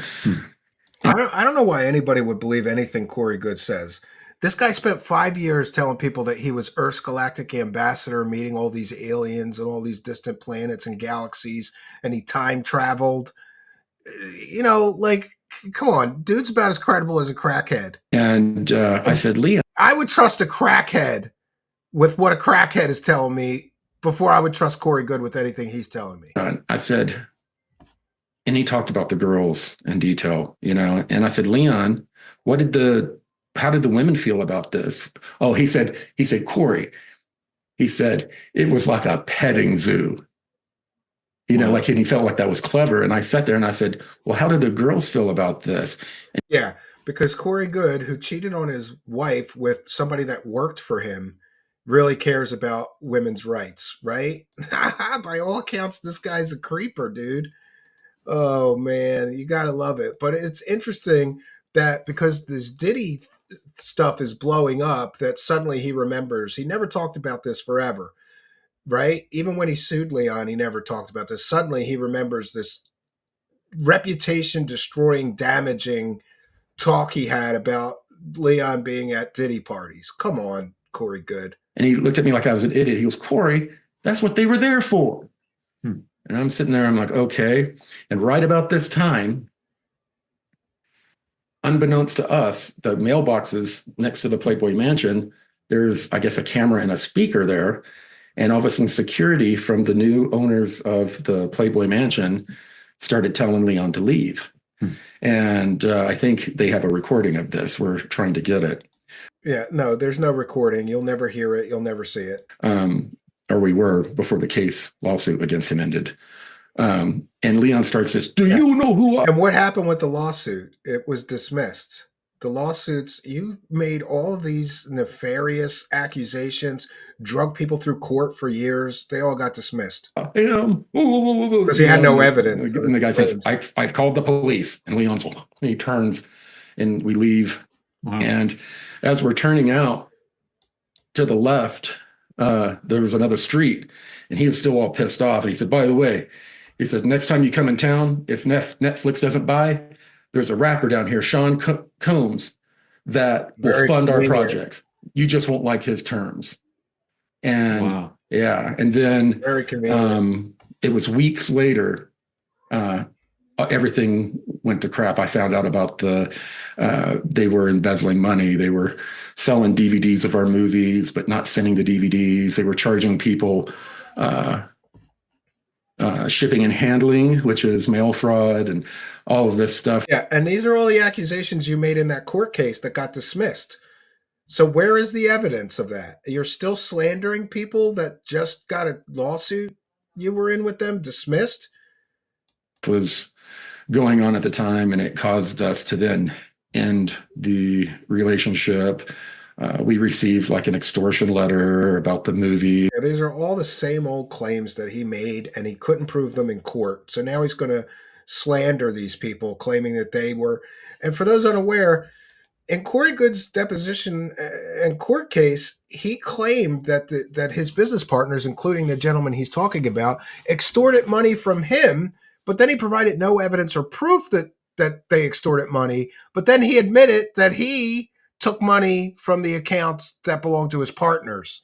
So, it's classic projection. You accuse people of that which you do, I guess, right?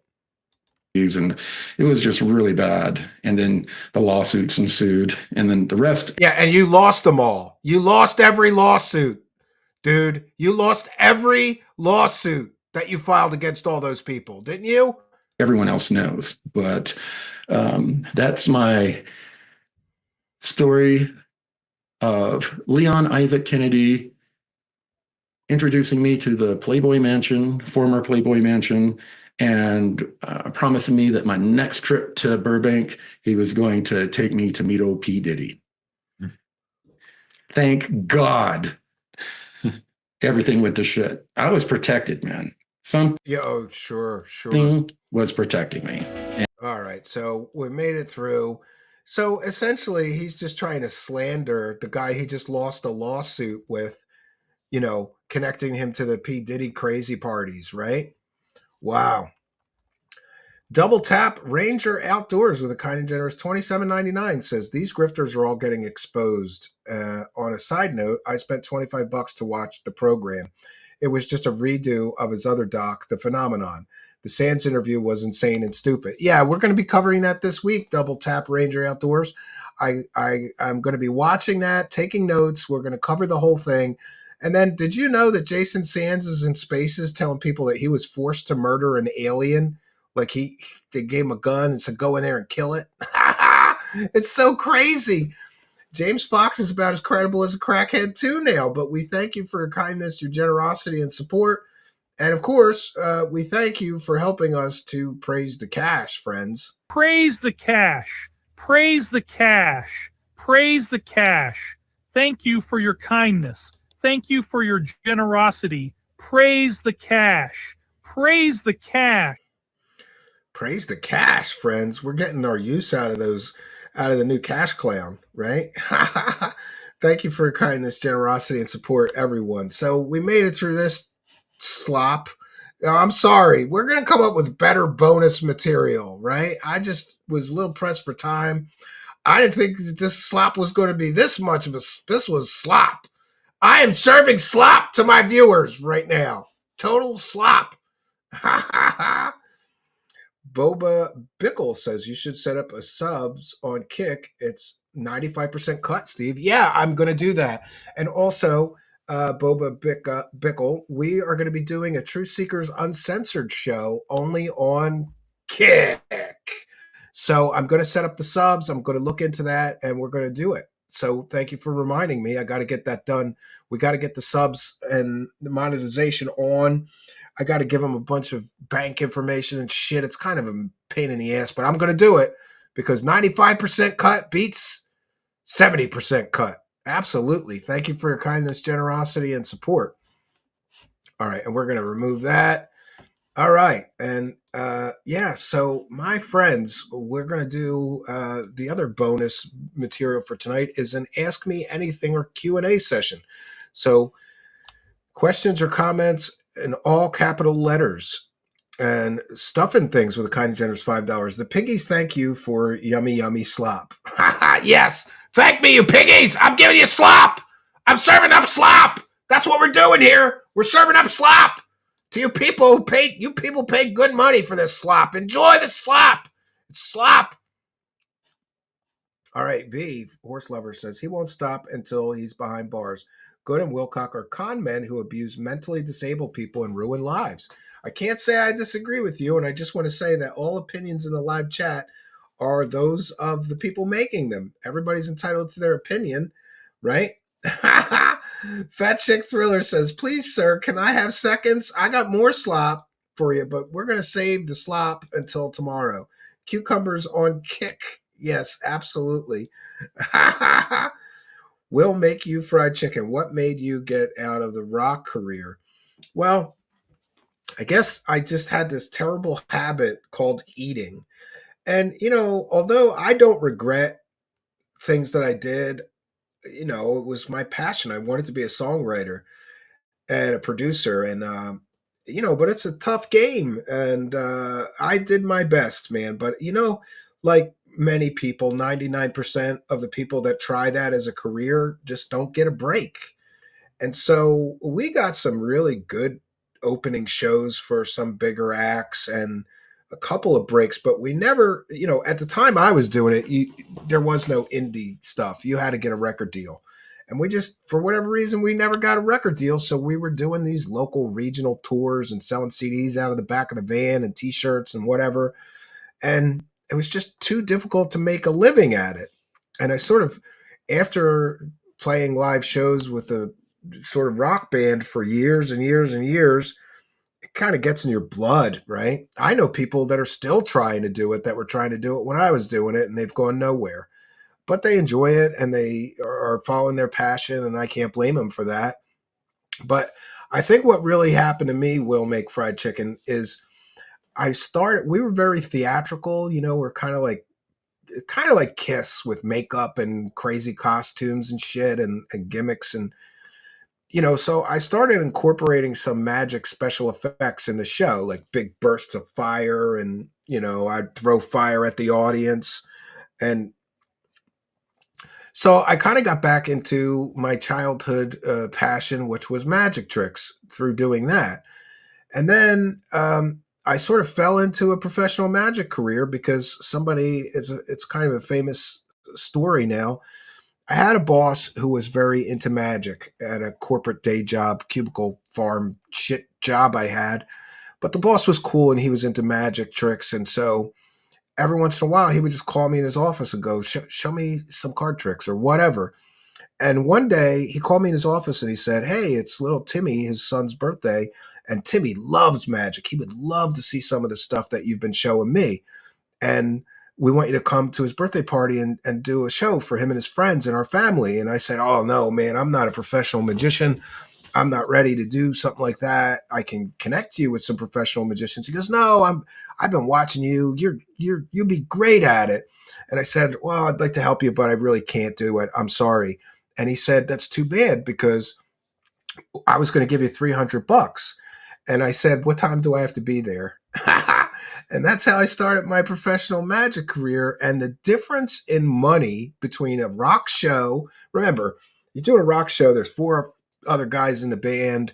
I got to split all the money with them. And I don't like teams, because I can decide whether I show up, do what I'm supposed to do. I can decide whether I'm well rehearsed enough, practiced enough, whether I'm prepared for the show, whether I promote the show. And really, a band is one guy working his ass off and 3 or 4 guys having a party nonstop. And unfortunately, I was the guy working my ass off and everybody else was having a party. I mean, I had some good people too sometimes, but mostly it was me doing all the work and then splitting off all this money to these other 3 guys. And with the magic shows, I found that I was solely responsible for everything myself, but then I solely benefited. So if I booked a show and I got paid $500 or $300, or, for some of the bigger stage shows, thousands of dollars, I kept all the money. And I was well rehearsed and I was well prepared and I really worked hard on the shows. And eventually I was making so much money doing magic shows on the side that I didn't have time to also do music shows constantly. And then also, I think what really caused me to just say, forget it, I'm not doing that anymore, is that the whole band quit. Like the drummer, the guitar player, and the other guy, I think he was a bass player at the time, they all quit at the same time. And this would be like the 3rd or 4th time that I have to get new band members and still call it the same thing. And it felt stupid to keep doing that.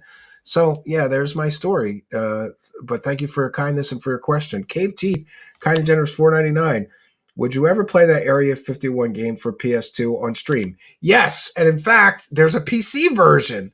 And I just ordered yesterday, Cave Teeth, I ordered the PC version on eBay.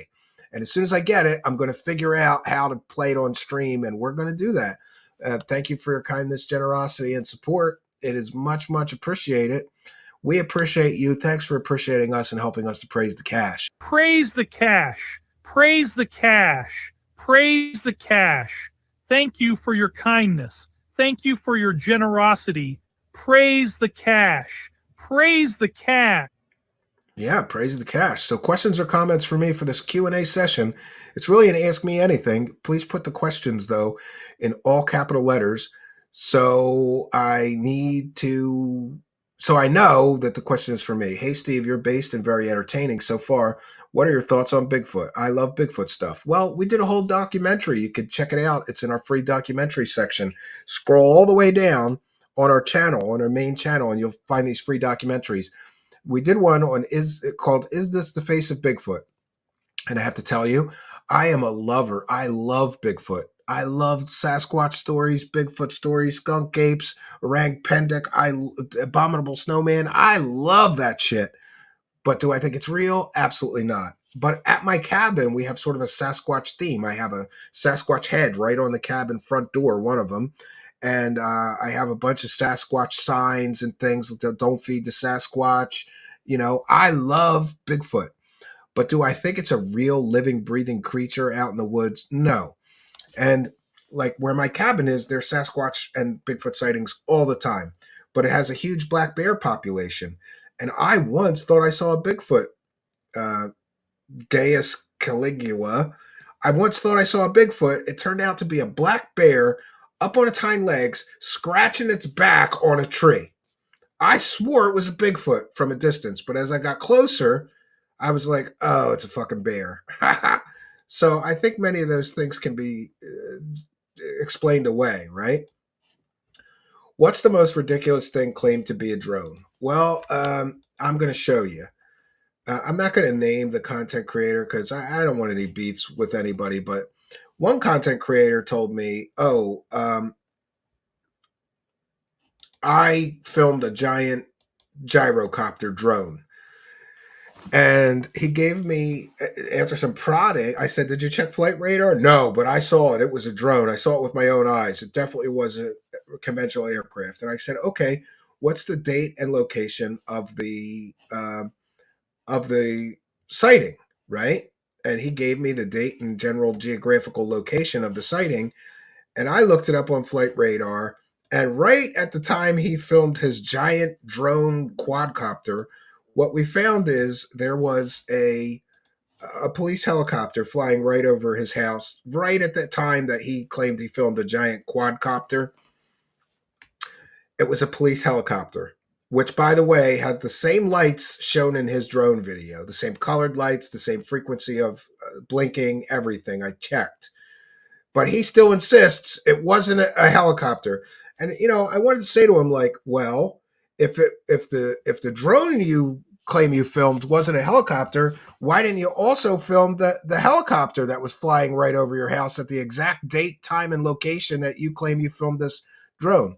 So the most ridiculous thing I saw that people claimed was a drone was this. It was for sure, and this is from Flight Radar 24. You can track flights. It was for sure, in my opinion, it was for sure a helicopter. He didn't want to do that. Can I bum a smoke? Well, if I could digitally send you one, sure, but I can't. So when you watch Sands, pay attention to how shitty he looks. Let us know what you think. He's stressed out due to it all coming to a head. Yeah. Yeah, and also I heard him lie in his spaces. You know, I made Shane ask him, how much money have you made from this? Or how much money you're collecting from the community? And he basically said, oh, I'm not making any money. There was GoFundMe's to help him pay his bills. Of course he's collecting money from the community. And how dare he lie through his teeth? I remember you going over Wilcock's finances. How the hell has he gotten this far without the IRS and the FAA getting involved? I really don't know. I really don't know. Can you lick your elbow? No, that's impossible. You can't lick your elbow. Fat Chick Thriller. I think the early shows, Steve, I think the early shows are a winner. Yeah, you'll be before the casino. So our words will be in here and we'll bring our donuts. Yeah, I can't lie. This was also a test for that, Fat Chick Thriller, because I would certainly never, look, those guys are going to stream when they're going to stream. But I did notice we did one show recently where they were doing a show and we had half the audience. And I don't blame you. Kino people are going to go there if we're both streaming at the same time. If we do these 6:30 shows, it looks like I will be able to be done before they start, or at least I'm going to try to be done before they start, so that you Kino people are welcome here too. Steve looks like he would be a lead singer for a band called Maggot Death. Yeah. Well, there is, if people are interested in my songwriting, just search Stephen Cambion in the search bar, and you should find there's like 7 albums on our channel. They're all free. I haven't put them on iTunes and try to sell them, but I'm going to soon. Steve has the look of a rock DJ from a cyberpunk Rock Boys for Life. Raiden, the consultant. Are you familiar with Cliff High suing Clowney? No good. I don't know that he's suing him, but Cliff High got sued by Clowney. No good. I saw something about this and figure you might know more about that anthology. Well, what happened is Cliff High was sued by Corey Good, but the case got dismissed for lack of jurisdiction. Fat Chick Thriller, same one we already shared. What do you think? Dave says, what do you think about some of the right-wing political grifters moving to UFO stuff? Yeah, I've seen Don Jr. is moving to that, and a bunch of people are moving to that. It's predictable. Anywhere they think they can make a buck, they're going to do it. Green Man, do you have those weird Wilcock bumpers? Because he specifically said he hated it or something. Yes. And just to clown on him a little bit more, right? He's saying I'm a compromised individual and people are paying me. And just so people understand, when we do a Wilcock show, we use these special bumpers so that when people send me money, David Wilcock thanks them like this. Praise the cash, praise the cash, praise the cash. Thank you for your kindness. Thank you for your generosity. Praise the cash. Yeah. Fat Chick Thriller says, I am also selfish and I want early shows because I go to the gym around that time. Okay, well, we'll try to accommodate you. I like the early show today. The problem may be that sometimes it's a rush. Like my wife doesn't get home till about 6 p.m. and I got to have the kids fed, dinner done, dinner cleaned up, or my wife beats me up. So she's tough. She runs she likes everything run in a certain way. Like you got to feed the kids by this time. We got to clean up from dinner and all that. But I think I'll be able to make these 6:30 shows. Do you have a P.O. box? I've got an Art Bell shirt to send you if you're interested. I'd be happy to get that. Just email me at trueseekershow@gmail.com. I appreciate that. And I don't have a P.O. box. I'll just give you my address, but I asked you not to share it. I've been doxxed to millions of people already, but hey. Hey, Steve, I sent you a video plus screenshot on email. Is this a time to review it or not? No, it's probably bad timing to review. Is this like many dots in this? Yeah, we'll do that on another day. Okay. I promise you, I will review it. I want to review it off air and then I'll share it on the show if it's decent. Did you watch In Search Of with Leonard Nimoy? Fuck right, I did. I love that shit. Right. Any new thoughts on the drone flap? No, I think I'll stick with the show that we've already done. It's mostly misidentifications. It's a nothing burger of a story, if you ask me, right? So questions or comments for me, please put them in all capital letters. Lets me know that that's a question for me that you want me to share on screen. All right, Chad, I'm off to the gym. Praise the cash. God bless the goal. Very Kino stream, Steve. Thank you for all your kindness. I appreciate it. If Steve dresses up on Kino Casino like they do, absolutely needs to dress as Johnny Silverhand. Yeah, I mean, I'm willing to do whatever for those guys, so we'll see if we can't make that happen for you. With your detective abilities, have you considered going after other grifters besides alien ones? Yes, we have gone after medbed scammers, psychic scammers. I'm open to any kind of scam busting because I think that makes us a public benefit, right? I'm fixing to holler chat. Can I get a sweet suffer, Wilcock? Yes, absolutely. Well, my friends, we're just over the 3-hour mark. We're trying to keep the shows to 2 hours, so plenty of overtime in tonight's broadcast. We want to take the time to thank you all for your kindness, generosity, and support. I'm going to do the good YouTuber thing and remind you, if you haven't already, people keep gifting these memberships. So for no other reason than getting something for free, make sure you smash that subscribe button, hit that notification bell, and you too will know when we're doing a live broadcast. And we want you to be here in the live chat. Don't just watch the show. Don't just listen to the show. Be a part of the show. You are most welcome. Also, I want to remind our audio podcast listeners, if you're listening to the audio podcast listeners, we love and appreciate you, but you're missing all the fun. So go on over to YouTube, put True Seekers, one word in the search bar, go to that channel, smash the subscribe button, hit that notification bell, and come be a part of our live audience.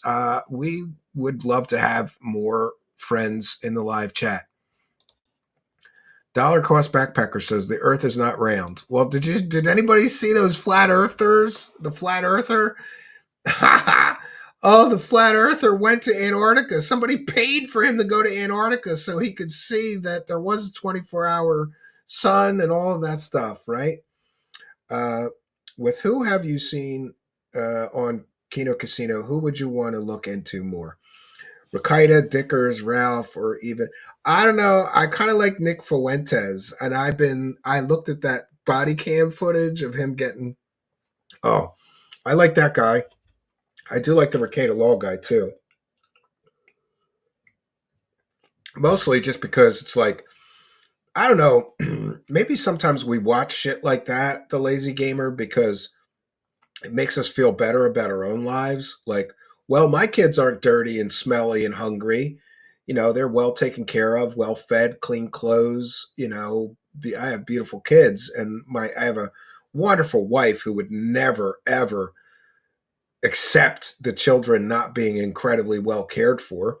I also didn't get caught, you know, snorting coke and giving some to my children. Maybe we watch these things just to feel better about our own lives. I don't know, right? What are your thoughts on the theory that Nick Fuentes got fucked by Kanye? I haven't heard that. I thought he sucked Destiny's dick, or Destiny sucked his dick. I'm a little confused on that situation. I haven't heard that he got fucked by Kanye, but he looks like a bottom bitch, right? If anybody looks like a bottom bitch, it's Nick Fuentes. He totally looks like a bottom bitch to me, right? Can you find Mama J? Not sure who Mama J is. You'll have to inform me, right? The Earth is a cube. You are all wrong.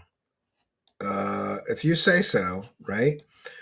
The Lazy Ass Gamer says Steve needs to investigate the disappearance of Mama J. I'll look into it. I'm not familiar with that. Remember, some of you local guys may be surprised, but I don't know shit about that whole world. But I did start watching some of it. Like, I'm watching a little bit of this. What is this? Local Queens Live, because they just argue and it's funny. And you know, yeah. But I don't really know much about all the local stuff. But I'm trying to educate myself, since hopefully I'm going to be on Kino again soon. I have to contact those guys. I used to have a problem with drinking. Watching people screw up far worse than me does make me feel a little less guilty about it. Yeah, right? It does make you feel better, right? Yeah, I'm not the only one then. Gaius Caligulus has never heard of Mama J, right? Suffer Baldo Man. Yeah, Baldo Man. Yeah, and I think the latest is that Rakita Law has offered the court, like, look, I'll do any drug commercials and I'll talk to kids just as long as you guys let me drink or something. Like, is that really the pitch you want to make to the judge deciding your case? Well, I really need alcohol, so I'll stop it with the coke if you and I'll stop feeding my children cocaine if you just let me drink during my probation or whatever. Z Potato has been turned into Z Chips. I don't know what that's about. So listen, we've done our due diligence, and yeah, we're gonna bounce on out of here, friends. And I suddenly realized that I don't have the normal bumper to play out the show, but we have a new intro bumper that's kind of like the old outro. I don't know. I don't know what happened. So yeah, that's all I got for you, friends. I will be back tomorrow night, either at 6:30 p.m. or 9 p.m. I think we'll do 6:30 again because for those unaware, I was incredibly worried that nobody would show up. I have anxiety issues, I think. But like, we're always at 9 p.m. We've been at 9 p.m. for 3 years straight. And everybody knows Truth Seekers is on at 9. So I was really worried to switch the time to 6:30 p.m. And I thought this might go terrible, but I'm just in a situation for multiple reasons that we may have to push the show back earlier. Now, some of you people that are overseas appreciate this because apparently it's better time in some of these foreign countries, perhaps like England and Scotland and Australia. It's a better time at 6:30 p.m. I don't know. I have to check what the time is like over there, but it may be better timing for some of you people. And also, YouTube analytics tells me that many, many more of my audience is online at 6:30 than are at 9 p.m. So who knows? This may be of benefit, and I'm hopeful that it will be. So, yeah, that's all I got for you. But I do, since I'm sure David Wilcock is watching, I will again let David Wilcock know that I demand that he take that video down where he calls me a Satan worshiping child predator and makes all the false accusations against me because I have a business, I have customers, I have clients, and that may affect my business negatively. For all I know, 3 years from now, somebody's going to find that video and cancel being a customer of my company because they think I'm a Satan worshiper. I'm not going to allow you to keep that video up. And if I have to, I don't know, what can be done with YouTube. But I think that I can contact YouTube and demand that that video be taken down, in which case he may get a strike. And I'm willing to do that. You can't just go on a public live stream and call me a Satan worshiping child predator with no evidence of that. It should be illegal for him to do that, but what are you going to do? I have very few choices. So first, I'm going to just send him a demand letter from me, not a lawyer, saying, I demand you take this down. I demand an apology, retraction, whatever. And if you don't, I may take some further steps to force you to do it. I think that's the better way to go because, like I said, I thought a lot about it and I try to let it go, but I don't know that that's not going to affect me negatively going forward, somebody finding that and believing it. And I mean, if you're dumb enough to believe David Wilcock, I've got some bridges to sell you and some oceanfront property in Arizona too. But it is what it is. People might think, oh, this may be true, or even just it's severely reputationally damaging for somebody to call you a Satan worshiping child predator on a public live stream to 500,000 people. And so I'm going to demand that David Wilcock take it down or apologize or, tell his audience I didn't get him swatted because there was no swatting, you lying scumbag. All right, I'm getting upset. All right, got to calm down. We're going to end the show on a positive note. So most of me, wants to believe that there's a road of redemption for everyone. David Wilcock has spent decades of his life lying to people and taking money from sick, vulnerable people, in my opinion, in some cases mentally sick or mentally ill and vulnerable. And, there's got to be something better he could do with his time other than lie to people. But David Wilcock's entire self-worth is built on he's famous for being an alien guy. Never mind being a fake psychic and lying to people over and over again and taking their money. How much money are you going to take from people claiming that you're talking to angels? How much money are you going to take from people? How much money did you take from people, David? Telling people verifiably, we know now, fake secret space stories from Corey Good. How much money did you make doing that? It's in the millions, I think. At some point, the grift's got to go away, and you got to get a real job. And in Jesus' name, I pray that for him. I pray that the grift ends for him, and that he gets a real job and does something, more societally valuable than lying to people and pretending to be something he's not, a prophet for money. He's a prophet, all right, a prophet with an F. So that's what I pray for, a road to redemption for these grifters. Everybody deserves, a redemption arc and a road to redemption. And for that, I will pray for Mr. Wilcock, even though he's calling me a Satan-worshiping child predator. I can forgive him for that, but still demand that he take that video down. Yeah, so that's kind of where we're at, and that's kind of where we find ourselves. Just tomorrow night, we will probably be back. We will definitely be back. I'm just not sure if we're going to do 6:30 p.m. or 9 p.m. I will let you know on my Twitter or X. Be sure to follow me. It's at Stephen Cambion. So that's all I got, friends. Until next time, my name is Stephen Cambion. Good night, and God bless all of you.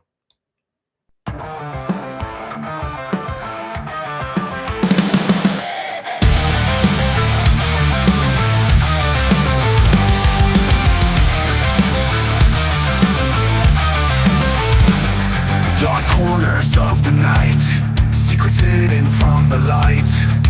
Whispers turn to screams, shattering all your dreams. Eyes wide open now, truth you can't disavow. Echoes through the halls, crashing all your walls. Truth seekers, exposing the truth. Truth seekers, coming for you. Uncover the lies, open your eyes. Shadows try to hide, no place for them to bide. Light will pierce you through, reveal what is true.